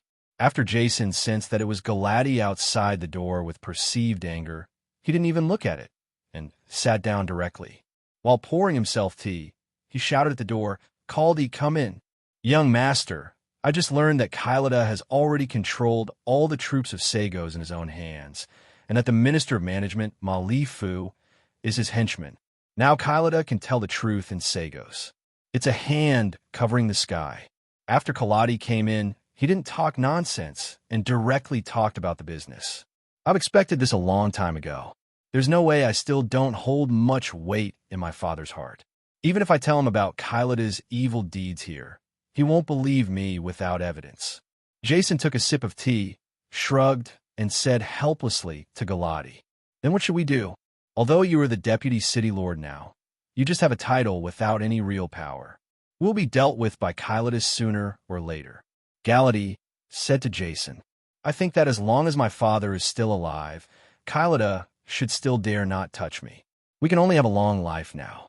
Jason poured Galati a cup of tea and handed it over. But now Kylida and his father, Bud, have mastered the forces of 2 of the 3 cities in the southern border. If they really want to take the position of Lord Dawn as the message spread outside, we can deal with their attack. Time is really running out. Karate said to Jason in a rainy day, "My father should have some countermeasures for this matter, right? I don't think my father is really stupid enough to trust his good brother unconditionally." Jason took a sip of tea and said, "Well, I can't say for sure. Lord Dawn has a kind heart, and I have great trust in his relatives. I heard from my father that Lord Dawn once thought that as long as it was a member of the Ryan family, it didn't matter who was in the South. He doesn't care about the position of the master." Cough, cough, cough. As soon as Galati spoke, Jason almost choked to death with a sip of tea in his mouth. Did my father really say that? Jason hurriedly asked Galactica. I'm not sure about this either. I just heard my father mention it unintentionally. He has been troubled by Lord Dawn's idea for a long time. Galati took a sip of tea and said to Jason thoughtfully, "My God, how can my father be like this?" Jason also didn't understand. Before, he always thought that his father was just a generous person and valued family affection. Now it seems that he is a bit stupid. Perhaps what happened to your grandfather had a great influence on Lord Dawn. Galati spoke his opinion. But I definitely won't agree with my father to do this, so I won't let the southern border fall into the hands of those 2 fathers and sons. Jason said that he put the cup on the table emphatically. Early the next morning, it was already under the sun, and Jason, who had been unable to sleep for a long time because of the conversation with Kaladi last night, was still sleeping with his head covered. Boom! Another knock on the door woke Jason up. Jason sat up in a daze, rubbed his eyes, and asked outside the door, "Who is it?" "My lord, it's Mira, and I brought you breakfast." Mira's gentle voice came from outside the door. "Mira," Jason frowned and didn't know what this woman wanted to do, but everyone had already arrived at the door, and he had to let them in. Jason quickly put on his clothes and tidied his messy hair, and came to the door and opened it. "My lord, I made you some breakfast early in the morning." Mira smiled and handed the hot meal in her hand to Jason's eyes. "No need to bother. There are people cooking in the kitchen every day in the castle, Jason said and looked at Mira carefully. Mela is wearing a blue dress today with a little powder on her face. The most attractive thing is that Mela's chest is so low that she doesn't know whether it was unintentionally or deliberately. It's 1/3, it's really tempting. Jason couldn't help but stared blankly. Jason, who hadn't done that for a long time, unknowingly raised a small red flag. Can I go in and put these on the table? Mira noticed Jason's gaze and deliberately pulled up the clothes on her chest. Okay, come in. Jason also immediately realized his ugliness, smiled awkwardly, and quickly stepped aside to let Mira walk in. After Mira walked away, Jason also secretly sighed. My God. After Mala entered Jason's room, she carefully placed the exquisite meal she made on the table, maintaining an elegant posture all the time, and inadvertently exposed her graceful figure to Jason's sight. It was so tempting to the extreme, if the Jason from before might have pushed Mira over without hesitation. My lord, try this and see if it suits your taste. Mela stuck a piece of tender beef with a fork and bent over gently to feed it to Jason, who was sitting next to her. It doesn't matter if you bend down, her already wide chest is even more leaky, facing Jason, so Jason can see it all at a glance. Ahem, I'll do it myself. You go, you don't need to be here. Fortunately, Jason's self-control is relatively strong. He immediately took the fork from Mira's hand and turned his head away. Doesn't your lord need me to serve you for dinner? Mira still said to Jason with some unwillingness to give up. No, I'm used to eating by myself. I really don't need it. Jason refused Mira with a smile. Okay, then I won't bother you. You can call me anytime if you have anything to do. Seeing that Jason's attitude was so determined, Mira didn't want to stay any longer. After saying something to Jason, she left Jason's room. My God, what does this woman want to do? After watching Mira leave his room, Jason took a deep breath and slumped on the chair, talking to himself. Based on Jason's understanding of women, he was sure that the actions that seduced her just now were definitely done on purpose. Jason looked down at the red flag that was raised high above him and rubbed his forehead helplessly, a little confused, unable to figure out what was going on in Mira's mind. Why did she do this? After doing this, Jason didn't feel sleepy at all. After eating his meal and waiting for his little red flag to land, he found two people, Karate and Marty, and wanted to discuss this matter with them. Impossible. Then Mela doesn't look like that kind of woman. Could it be that she was unintentional and you looked at her on purpose? After hearing what Jason said, Marty frowned and said to Jason, How could I do that? Besides, she wears her clothes so low on purpose. I don't want to see it. It's hard for me. When she wants to feed me, it's obvious that she is pointing that at me on purpose. Obviously, it was for me to see it on purpose. Jason talked to Marty and the others with reason and evidence, and there were various indications that Mira was seducing him. After listening to Jason's words, Marty didn't say anything anymore, but he still couldn't accept that the poor woman would do this yesterday. Could it be that after knowing the young master's identity again, she wants to seduce you and climb high? Galady thought for a moment and blurted out without hesitation. Anyway, no matter what, I think this woman named Mela is definitely not simple. We'd better be on guard, Jason said, but there was still a little joy in his heart. He has always been trying to please others. This time he can finally experience the feeling of having a woman deliberately please him. This feeling still makes him feel very good. Don't worry, I will pay more attention to him in the next few days. Young master, you must control it, and you must not be doing anything bad. You must know that Lord Dawn will come in a few days. Galady also reminded Jason. After all, Jason was once an indulgent playboy. Facing such a strong offensive, Galady was really afraid that Jason would not be able to handle it.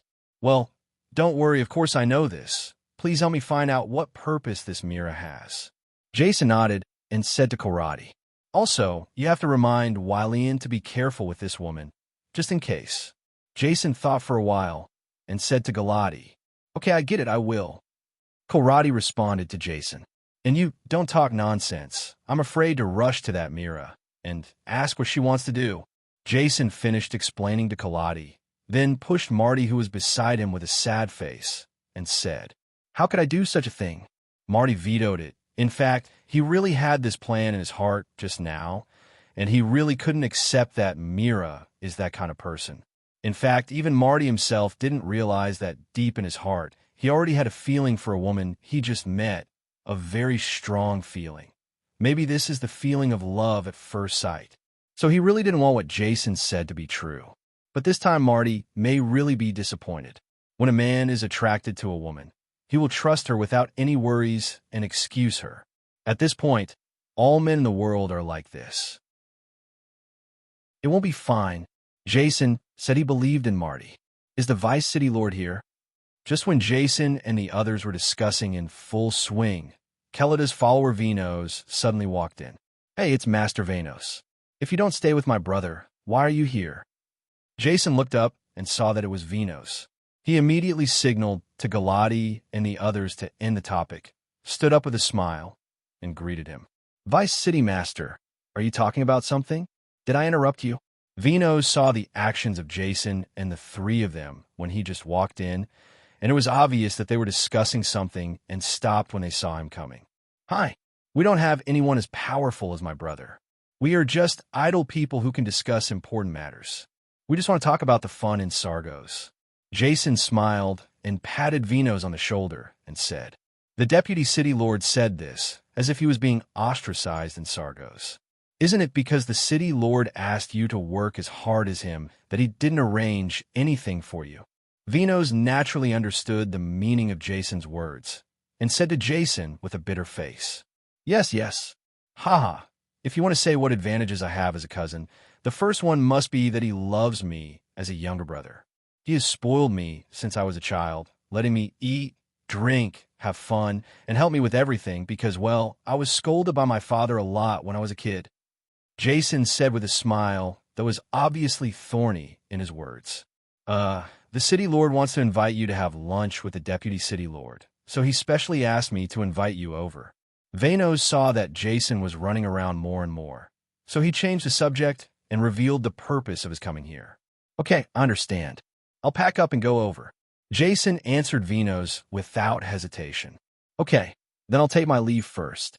I also asked the Deputy City Lord to hurry up. The City Lord is already waiting for you." Before leaving, Venos specially reminded Jason.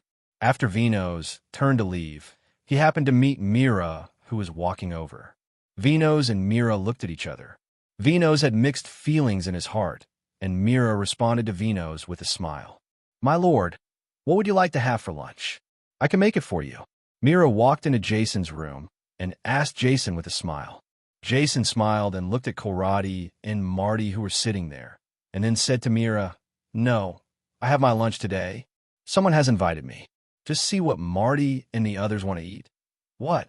After Jason said that, he turned around and prepared to leave. "Hey, my lord, wait a minute."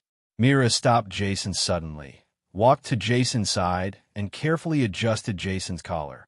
Her movements were extremely gentle. He also intentionally or unintentionally got close to Jason and whispered in Jason's ear, "Sir, you are really charming." Jason, who had never experienced this kind of situation before, was really overwhelmed. "Young master, it's time for you to go. The City Lord is waiting for you. It's not good to be late." Galate saw Jason stunned and quickly reminded Jason to excuse him. "Oh, yes, I have to go." Jason reacted immediately, pushed Mira away, and fled the scene. "Mira, let's have lunch together. Let's go outside, and I'll treat you to a good meal," Marty said to Mira with a smile. "Thank you for your kindness, but I still have something to do. So, I'll go first. Let's make an appointment next time." After Jason left, Mira didn't have any intentions to stay here, so she made a perfunctory mention of Matt and left in a hurry. Marty looked at Mira's leaving figure and hesitated to speak, lowering his head. "Give up. Can't you see that Mira's target is only the young master?" Galati patted Marty's shoulder with a smile and said. Jason came to Galactia's banquet hall alone. When he came to the door, Jason took a look inside and was surprised by the huge formation inside. The table was full of delicacies, but there were only bowls and chopsticks for 2 people. There was a huge banquet hall, and there were a few colorful and scantily clad women dancing seductively. Kelida was sitting there, sipping wine and watching the women showing off.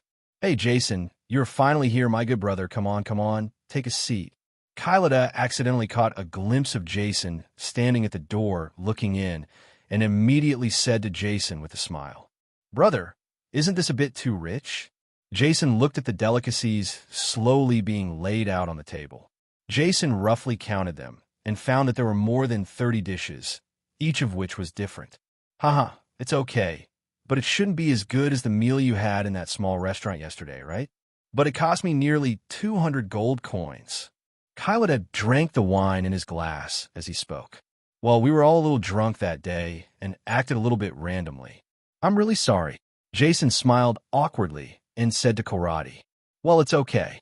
Being able to spend nearly 200 gold coins on a meal in that tavern is a skill. Most people can't do it." "Huh," Kelida said and motioned for a servant to pour Jason a glass of wine. "I've been very busy these days. It's rare that I have free time today. Come on, let's have a nice drink together." Kelida gestured to Jason and drank all the wine in his glass.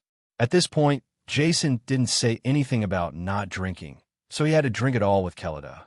Jason drank the somewhat sweet wine slowly, and his face immediately became hot. "Is the wine strong enough?" Kelida looked at Jason with a proud look. "Well, I'm getting a little overwhelmed after this drink. Brother, you should drink more. I'm afraid I'm going to get drunk after a few drinks, and that would be a waste of the good food you prepared." Jason really couldn't stand the drink anymore. It was really strong. "Huh, how can I not know how drunk you are? You used to spend all your time in pubs. How can you be knocked down by this drink?" "Impossible." Kelida waved to the servant beside Jason again to signal him to continue pouring wine for Jason. "Want to drink me?" "Just kidding. No one can drink me when I grow up." Seeing that Kelida seemed to be deliberately trying to get him drunk, Jason muttered to himself, "Well, this dish is good. Please bring it to me." Jason turned to the servant behind him and said. Jason pretended to be intoxicated by the food on the table and didn't answer Kelida's words at all. Kelida saw that Jason didn't accept him, gave Jason a slanderous, "Of course, Marty, don't you understand this? Why did that Mira appear in the young master's room just after the young master was drugged by Kelida? How could it be such a coincidence? Obviously, this Mira, it's with Kelida." Galati explained to Marty. "What?" After listening to Galati's words, Marty suddenly understood. This woman turned out to be from Kelida. It's really disgusting. Marty's teeth were itchy with hatred, and he slammed his fist on the table. Okay, who was not bad at loving a few people when he was young, don't worry too much about it." Jason naturally knew why Marty was so angry and patted Marty on the shoulder to comfort him. But why did Kelida take so much trouble to do this? Did he want that Mira to assassinate the young master while she was sleeping with the young master? Galati said, frowning while holding his chest. "As for it, if he really wants to kill me, he can replace the aphrodisiac in the wine with poison. Why bother?" Jason was also very puzzled about what was going on in Kelida's mind. "It's not easy. Why do we have to guess here? Just pull that Mira over and ask him to find out." Marty said in a low voice, silently clenched his fists tightly, his joints crackling. Marty, what are you doing?" Jason had never seen Marty like this before, so he was also taken aback. "I want her to tell the truth about everything," Maddie said grimly. Soon Marty brought Mira, who was tied up, to Jason's room. "Tell me, why did you do that last night? Who ordered you?" Jason sat on a chair and crossed his chest and asked Mira. "I just like you, my lord." "Shut up." Marty suddenly groaned loudly. Not to mention Mira. Even Jason was startled by Marty, and the teacup he just picked up in his hand was so frightened that he lost his grip and fell to the ground. "Marty, calm down. Are you going to let the whole castle hear that we are here to interrogate her?" In shock, Jason picked up the cup that fell on the floor and said, "Speak. If you dare to say a lie, let's see how I deal with you, Grandpa." Marty rushed directly in front of Mira, widened his terrifying big eyes, and said while pinching Mira's chin. Mira also didn't think that Marty, who usually looked a little dull, could become so scary, and she was trembling with fright. You better tell the truth. Maybe we can let you go, or else. Jason glanced at Marty as he spoke. Gudong. Mira swallowed in fear. What I say is true. Although Mira was also afraid, she knew that guy was even more terrifying. If she let him know that she had betrayed him, then maybe her end would be even worse. You're not telling the truth, are you? As Marty spoke, he directly grabbed Mira's hair, which made Mira scream in shock. The pain from her scalp made her unconsciously turn her face up. Marty stepped on the stool, stared condescendingly at Mira with angry eyes, took out a dagger, and waved it in front of Mira's eyes. Are you going to tell me? Me? Mira felt the icy cold air on the dagger, and her heart was a little shaken. Speak quickly. Don't challenge my patience. As Marty said, he slowly cut Mira's face with the dagger, and the blood began to flow down the wound on Mira's face. Mira is just a prostitute. How can she bear this? When she feels her hot blood is leaving, her heart collapses at once. I said, woo, woo, woo. Mira was so frightened that she cried. Please, let me go. I will tell you whatever you want to know. Mira cried bitterly. Seeing this, Jason felt inexplicably unbearable and waved his hand to signal Marty to let Mira go.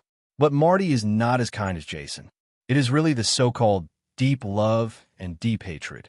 Marty grabbed Mira's hair and tossed it aside vigorously, throwing Mira aside heavily. A woo woo woo. Mira lay on the ground, holding her head and crying bitterly. Tell me, who ordered you and what is the purpose? Jason also suppressed his sympathy and asked Mira in a cold tone. It's the Lord of Kylada. The Lord of Kylada asked me to seduce you.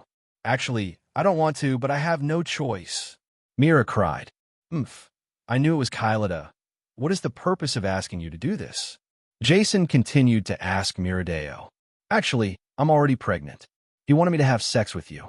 After your father came, he said that you robbed the women of the people and made me pregnant with a child. Mira told all of Kylada's plans in one go. My good fellow, you are so vicious. I only promised my father before I came to Sagos that I would never mess around. Kylada actually thought of using this method to deal with me. If this makes him if I succeed, my father will definitely abandon me without hesitation. It's really scary. Hearing Mira's words, Jason couldn't help but gasped. Fortunately, he controlled it last night, otherwise the consequences would be disastrous. My lord, I've told you everything. I beg you to save me. If the Lord Kylada knows about my betrayal, he will definitely not forgive me lightly. Mira knelt on the ground and kept kowtowing to Jason. What does your life have to do with us? Besides, you wanted to harm us before. How could we save you? Marty said angrily to Mira, who was kneeling on the ground. Jason thought about it quietly, put a smile on his face, and said to Mira with a smirk, If you want you to cooperate with us, maybe we can save you. I will definitely cooperate with you, my lord. Seeing the hope of life, Mira quickly agreed to Jason. Just do it. Jason told Mira carefully about his plan. Hearing Jason's plan, Galati nodded secretly and couldn't help but sigh in his heart that Jason was really getting smarter. In the evening, Mira hurried to Vino's room. Boom, boom, boom. Mira looked around and knocked lightly on Vino's door. Creak! With a sound, the door slowly opened. Vino's poked his head out to see that it was Mira and immediately let her in. Then he checked carefully to make sure that no one was following Mira and then closed the door again. Mira, have you suffered these days? What's the matter with this injury? Vino's closed the door, gently stroked Mira's face, and looked at the wound on Mira's face. I'm fine. Stop being hypocritical. Mira pushed Vino's hand away. She was very grateful to Vino's for saving her that day, but now she no longer has any affection for the man who pushed her into the flames again. Mira, I have no other choice. In fact, I don't want to. Vino's explained to Mira that his heart was also full of helplessness. Stop talking nonsense. I'm here to talk to you about business. Mira said to Vino's with an annoyed expression on her face. What's the matter? Have you had sex with that?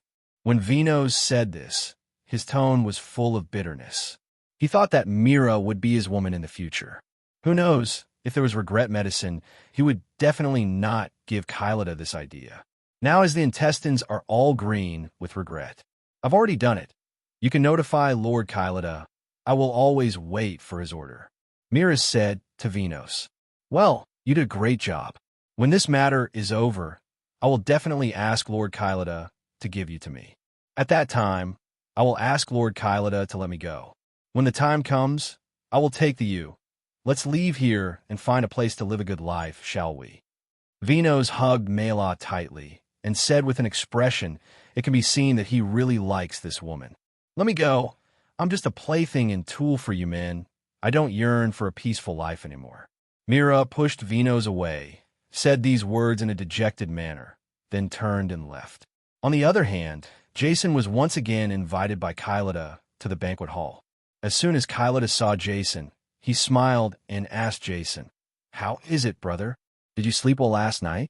My wine is very helpful for sleeping at night. It's very good. I have to say that, brother. Your wine is really good. I haven't had this for a long time. Of course, Jason knew what Kylida meant, so he followed his words and praised him.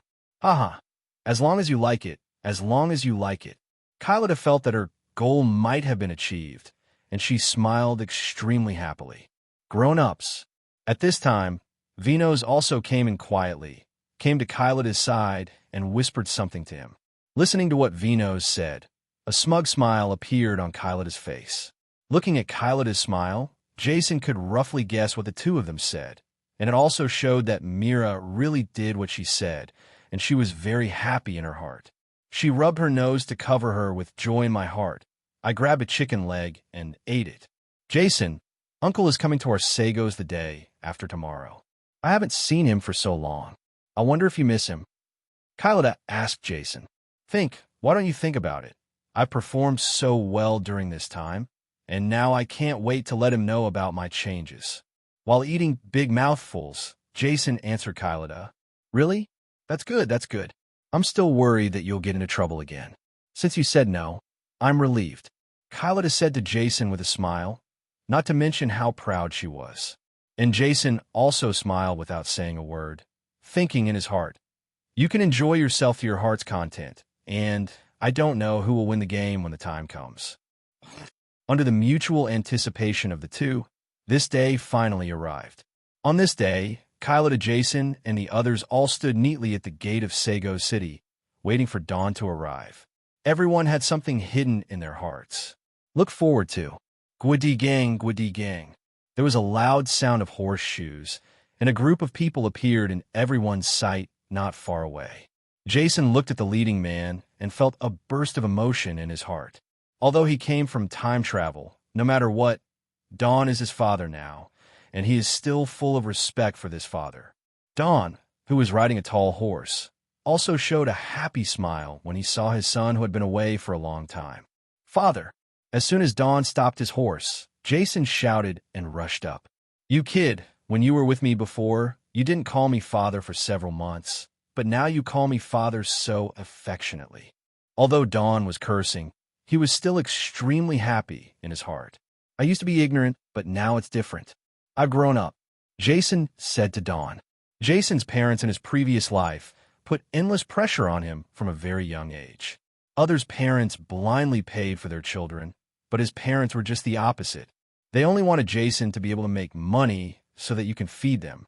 Living in such a family, Jason has almost never felt the feeling of my parents when the sky fell, so he cherishes this good father who loves him very much in this life. Yes, now that I've grown up, this reality didn't cause trouble here. Dawn rubbed Jason's head and said, How could I get into trouble? I've been very honest here during this period of time. If you don't believe me, ask my cousin. Jason and Dawn came to Kylida together and pointed to Kylida. Uncle. Kylida respectfully bowed to Dawn. Well, Kylida doesn't need to be too polite.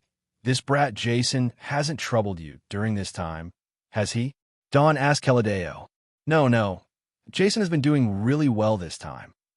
Kylida shook her head and said to Dawn, It's fine if you don't. Dawn smiled and looked at Jason dotingly, letting Jason cling to his shoulders like a kitten. In his heart, Jason would always be a child who would never grow up. It was rare that Jason was willing to be with him now. Being so close, he didn't want to interrupt Jason. Hey, is that still our third brother? Why is he like a child?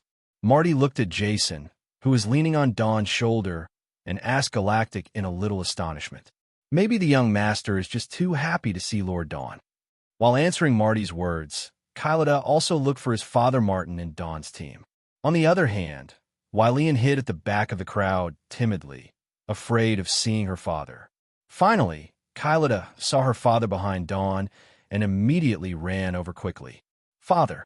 Although he hadn't seen him for a long time and missed his father very much, he didn't directly get tired of his father like Jason did.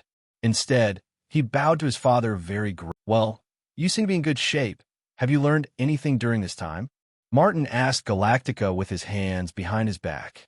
My lord father, I have benefited a lot from following the young master during this period of time. Galactic still bent over to answer Martin. Hey, I'm all looking for my father, huh? Villian, I need company. Why are you hiding so far away? Marty looked around and saw Villian hiding far away and shouted at her. Shut up. Hush. Villian immediately interrupted Marty, making a gesture to tell Marty not to speak. Villian, when you see me, don't you come over to say hello? Martin found Wylian hiding behind and said to Wylian in a serious tone. Seeing that she had been discovered, Villian had no choice but to walk towards Martin with her head down, looking like a child who did something wrong and was afraid of being scolded by her parents. Father. Wylian knew that she was wrong, so her tone of voice was submissive. Do you know how worried I am about you when you sneak out? Martin looked at Villian's pitiful appearance and couldn't bear to scold her. I'm sorry, father, but I really want to be your anger master. And after following the young master for so long and experiencing so much, I can become an anger master. I beg you, father, will you agree to it? Villian begged, tugging at Martin's arm. Okay. I didn't say that I won't let you become an anger master. Martin said to Villian with a smile on his face. Father, do you mean you agree? Villian happily asked Martin. You girl. Martin fondled Villian's hair. Jason and the others were all enjoying themselves with their father, but Marty was at a loss standing alone. Jason also noticed this, pulled his father to Marty's side, and introduced to his father. Father, this is Marty, a follower I took when I first came to Sagos, is now my right-hand man. I've seen the king. Marty looked at Dawn with his own aura standing in front of him, and couldn't help feeling a little nervous. King? Ha ha ha. Dawn was amused by Marty's sound of king, and he couldn't close his mouth from ear to ear. There is no one called the king. Jason gave Marty a blank look and said to Marty with a look of resentment, Well, Master Dawan is the king of the South. Shouldn't he be called the king? Maddie asked a little confused. Although I am the king of the Southern Territory, you don't need to call me king. Just call me sir. Dawn said to Marty with a smile. Oh, Lord Dawn. Marty immediately changed his tune and shouted again. Well, the young man is not bad, and his body looks very strong. What's the level of talent and anger? Dawn asked Marty. Oh, thanks to the young master's help, I am now a beer rank. Marty is also more sensitive to the occasion. At this time, he no longer calls Jason his third brother, but his young master. What do you mean, thanks to Jason? Isn't natural anger inherent? Thanks to him what? Dawn asked Maddie with some doubts. Oh, I'll tell you about this matter slowly when I'm free. Jason saw that there were people beside him, and he didn't want to expose the fact that he could upgrade his natural anger level, so he immediately interrupted the conversation between Dawn and Marty. Dawn also realized that the things here might not be simple, and didn't ask further questions. Uncle, you must be tired after traveling all the way. I have prepared delicious food for you in the castle, and I am here to welcome you. Let's go. Kylida smiled and said to Dawn, he can't wait to see the big show he has been preparing for a long time now. He has been looking forward to it for a long time. Okay, let's go then, Dawn said, taking the lead and walking into Sargos accompanied by Jason. Everyone also followed and walked in. Kylida secretly asked Vinos beside him, Is everything ready inside? Don't worry, Lord City Lord. Everything is in order. Just wait for Lord Dawn to walk in. Vinos said affirmatively to Kylida. He cherished the last moments of your good boy. Khalida looked at Jason's back sternly and said to himself. Dawn and Jason walked towards the castle together, talking and laughing, when suddenly a woman cried and knelt down in the middle of the road. This woman is Mira. Khalida secretly laughed from behind. He didn't know that Jason was also laughing secretly at this moment. Who are you and why are you crying on the street? Do you know that this is the king of the southern border? Khalida quickly walked up to Mira and asked pretendingly. Master Dawn, you have to make the decision for me. Woo-woo. Mira crawled up to Dawn on her knees and said. The people on the street were attracted by this sudden farce, and for a while, large numbers of people came to watch. Go away. Lord Dawn, I'm already very tired today. If you have anything to do, you could talk to me later. Khalida also pretended to be a little unhappy and said to Mira, in fact, he wished that Dawn would pull Mira up now and ask her what was going on. Brother, so many people are watching, just let him talk. Jason came to Khalida and said to Khalida, You sure? Khalida raised the corner of his mouth slightly and asked Jason, You two, get out of the way. This girl, I am Dawn Lane. If you have anything to do, tell me the manager. Dawn walked up to Mira and asked Mira about it. Master Dawn, a member of your Ryan family forcibly occupied me some time ago and made me pregnant with his child, and he abandoned me. Now I have nowhere to go. I beg Lord Dawn to help me decide. Mira cried and said to Dawn, Is it so complicated? Khalida frowned and thought to herself. At this time, the corners of Jason's mouth also turned up because he asked Mela to add this part, just to whet Khalida's appetite and give him a fatal blow. Come on, the two members of our Ryan family and Sargos are both here. Can you tell me which one it is? Dawn spoke with a somewhat angry tone, and he still glanced at Jason inadvertently, because he felt that Jason did it most likely, because Jason was a habitual offender before, and he was already thinking about how to punish Jason. Mira stood up slowly, glanced at Jason, and turned to Khalida. You. Khalida panicked for a moment. Not knowing what was going on, she simply fell from heaven to the bottom of the valley. You have to think clearly before pointing. Don't point to the wrong person. Gritting her teeth, Khalida whispered to Mira. Master Dawn, it's him, and the child in my stomach is also his. Mira ignored Khalida at all. Brother, my God, how can you do such a thing? How can you say that you are also the Lord of Sagos? So how can you manage the people of Sagos, lead them to prosperity, and enter a new era? Jason pretended to be in disbelief and asked Kelly Dedeo. You. Khalida was caught off guard by this intruding shitbowl. He should be the one who is gloating now. Khalida, can you explain to me? What's going on? I trust you so much, and this is how you repay me. Dawn thought it was Jason, but he didn't expect it to be Khalida, so he questioned Khalida in disbelief. Uncle, don't listen to this crazy woman's nonsense. It's nothing. Come on, drive him away. Khalida immediately shouted to Vinos behind him. Yes. Vinos was also buzzing about Mela's sudden betrayal, and immediately ran over to take Mela away. What are you doing? No one is allowed to touch her. As soon as Jason's words fell, Garati immediately rushed out to block Mira. We can't leave this crazy woman here, talking nonsense. Khalida said, and directly drew his sword to learn about Mira. Galati immediately drew out his sword, blocking Khalida's sword that was stabbing at Mira. Okay, stop it. Dawn made them all stop. Khalida gritted her teeth and stared at Mira fiercely. If eyes could kill, then Mira would have been hacked into pieces long ago. Mira subconsciously leaned against Galati, and now the only one he can rely on is Jason. Enough. Khalida, do you still want to use violence in front of me? Dawn stared at Khalida and said, My nephew dare not. Khalida glanced at Dawn and silently lowered his head. Seeing that Khalida had already shrugged, Kaladi put away her yellow anger. Others might think it was nothing, but Martin on the side opened his mouth in shock. Kaladi was obviously a sea-level natural anger. How could it change now? Becoming a Class B really surprised him. But after Martin thought about it, this matter must have something to do with Jason, and he had his own guess in his heart, and he couldn't wait to confirm it to Jason and the others. You don't have to be afraid. I swear in the name of the Lord of the Southern Territory that I will uphold justice for you and I will never engage in any malpractice for personal gain. Dawn said to Mira with a righteous face. Thank you, sir. Mela hurriedly came to Dawn and thanked Dawn. Seeing this, the surrounding people felt a sense of relief. Finally, someone can cure Kylada, who has oppressed them for a long time. Not to mention Jason. He felt really happy at this moment. Father, you are tired after traveling all day. Let's go to the castle first. You can rest and talk first. There is no rush for this matter. Jason persuaded Dawn. It seemed that Jason was trying to excuse Kylada, but in fact Jason was trying to find a way to make Kylada worse. Okay, let's go back and talk. Dawn glared at Kylada as he spoke. I didn't expect you to make this kind of mistake, and I'm very disappointed in you. Dawn said that and left quickly.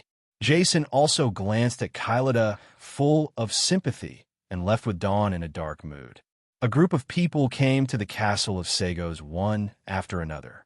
After the incident just now, Dawn was not in the mood to eat properly, so he came to the main hall of the castle after taking 2 bites to prepare to solve the matter of Kylada. Go to sleep. What is going on with this matter? Dawn slowly sat on the seat of the castellan and asked Kylada, Uncle, you must not believe that crazy woman's nonsense. She is clearly trying to frame me. Kylada said with an aggrieved face. Originally, he was going to set up a trap to punish Jason, but he didn't expect Mira to suddenly change his mouth and bite himself. It was completely like shooting a stone at his foot. Kylada has nothing to say. What is the origin of that woman? Dawn asked about other humanity. That girl. That bitch is a Myco. She was here to seduce me, and she wanted to rely on me to get in the position. After I found out the truth, I kicked her out.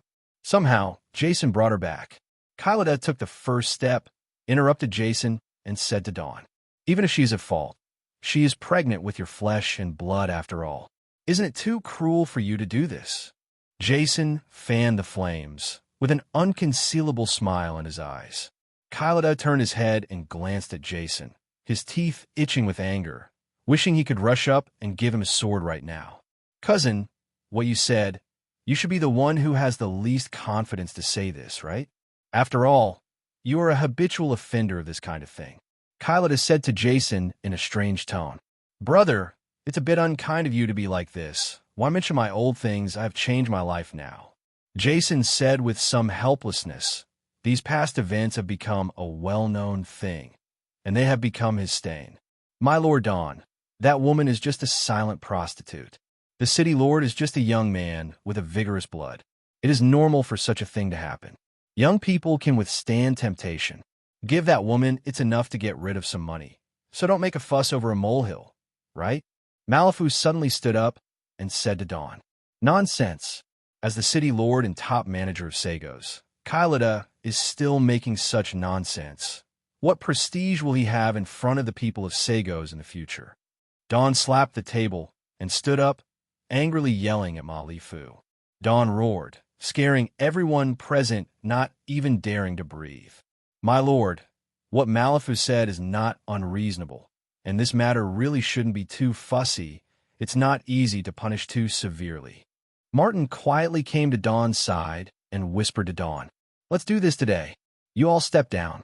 Let me think about it carefully before deciding how to punish you. Step down, Jason, stay. Dawn thought about it for a while and really felt that this matter should not be too fussy. As soon as Dawn's words came out, Kylada temporarily let go of her gripping heart and hurriedly fled here. He also thought about how to torture Mira, who suddenly betrayed Marty. Seeing that Kylada and the others had already left, Jason immediately called for Marty to come over. What's wrong? What's the matter? Hearing Jason's call, Marty immediately came to Jason's side. I'm afraid that guy Kylada will treat Mira. He dares. Dawn had already mentioned the whisper between Jason and Marty with his perceived anger, and Thunderbolt interrupted Jason's words. He. Jason, who was interrupted by Dawn, stood up straight in embarrassment and smiled. Don't worry about that. I've ordered some people to protect her, so don't worry about it. After Dawn finished speaking, he turned around and sat on the seat of the city lord again. Galady, now you can tell us about your talent level. Martin saw that all the outsiders had left, so he impatiently asked Galactica He had been thinking about this matter all the way. Speaking of this, Dawn also became interested and looked carefully at Cardeas, wondering what was going on. My lord Dawn, my lord father, it is all thanks to the young master that I can have benevolent anger, and it is the young master who used his divine power to help me level up. Galadee gave Jason a grateful look. And me, the young master also helped me upgrade to C rank. Wylian also said impatiently that she really wanted to tell her father about her changes. What? Dawn and Martin opened their mouths in shock when they heard Galadee's words. They came this time to make sure that Jason's ability to upgrade his natural rage level was real, but they didn't expect Jason to give them an even bigger surprise. Being able to upgrade one's own innate rage level is already a very God-defying power, but I didn't expect to be able to help others upgrade, which is even more incredible. Jason, do you really have this ability? Dawn restrained his already turbulent heart and carefully asked Jason to confirm. Should be, right? I have already helped all three of them raise to a level, and I have also raised myself to a level. Jason pretended to be ordinary and said to Dawn, What? Do you have a level anger now? Dawn couldn't believe his ears. Hey, look. As Jason said, he released his red anger and attached himself to his hand and said to Dawn. Dawn grabbed Jason's palm excitedly and observed it carefully. It was indeed a level anger. Great, great. Now, my Dawn family is about to rise. Although Dawn didn't speak loudly, he could still clearly feel his happiness. Father, don't worry. I will definitely bring our Ryan family back to glory. Jason vowed to Ryan. The world used to laugh at my son as a waste, but now that my son has supernatural powers, he will definitely scare them off in the future. Dawn laughed and said that he hadn't felt this elated for a long time. Several families were happy and some were sad. On the other side, Cardeas sat in his room with a gloomy face, while Venos knelt in front of him tremblingly. City Lord, I really don't know about this matter, and I don't know why Mira suddenly changed her mind when she was on the ground. Under Cardeas' death gaze, Venos turned pale in fright. I don't know. Can a sentence of not knowing solve today's problem? Cardeas asked Venos in an extremely cold tone, and took out a dagger and started playing with it. My lord, please spare me. I was really wronged. Looking at the gleaming dagger, Venos felt a chill in his heart, and the fear of death enveloped him instantly. Based on his knowledge of Cardeas over the years, maybe at that moment, the dagger in Cardeas' hand will pierce his heart. My lord, don't embarrass him. I don't think he has the guts to do this. I think this matter is most likely caused by Jason. Malifaux on the side said to Cardeas, Jason? Just that idiot. I don't think he has such a brain. Cardeas said with some disdain. In Cardeas' impression, Jason was just a fool. That Jason is obviously not the Jason he used to be. After so long, don't you think he has become smarter? He is no longer the little fool who only knows how to drink and drink. Malifaux rolled his little eyes and said, Cardeas thought about it carefully, and she really underestimated Jason a bit. It seems that I am indeed a little careless about him, and I will focus on him next. Cardeas said seriously. He felt that he had to pay attention to the stumbling block of Jason now. Don't worry, let's not talk about that little fool Jason, even Dawn. It won't be long, 2 years at most, after my father has negotiated with the king of the western region. He will lead the army to press into the southern region. Dawn's days are over. Cardeas said with a wicked smile, We're doing this. What if old Carter, who is far away in Cardeas, intervenes in this matter? Malifaux asked Kylie Dedeo worriedly. Although Malifaux was a naughty person, this was a big deal. If Bud and his son missed it, the crime of rebellion would be a death penalty. He was still a little timid in his heart. What? Master Malifaux, are you scared? Cardeas sneered and glanced at Malifaux. No, I'm just worried. After all, it takes 1,000 years to be careful. Malifaux quickly waved his hand and said to Cardeas, Don't worry. Cardeas is so far away and waits for old Carter to hear the news. I'm afraid we have already solved Dawn. By then, we will just say what we say.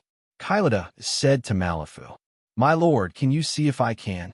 Winos looked at Cardeas as if he didn't care about him anymore. So he asked Cardeas cautiously, What? Are you tired from kneeling? Kylada asked Vinos with a gentle smile on his face. No, no. Seeing Kylada's smile, Vinos felt a little scared in his heart. It's fine if you don't have one. Since you don't have one, you could just kneel properly. There will be no problem from now to noon tomorrow, right? Kylada asked Vinos with a smile. Totally a typical smiling tiger. After bidding farewell to Dawn on the other side, Jason and his party returned to Jason's room, talking and laughing. Comfortable. I finally let out a sigh of relief. Jason sat heavily on the chair, with a long-lost smug smile on his face. Finally, I have taught Kylada a lesson, and now I think of his wimpy look, and I am happy. Marty also said happily.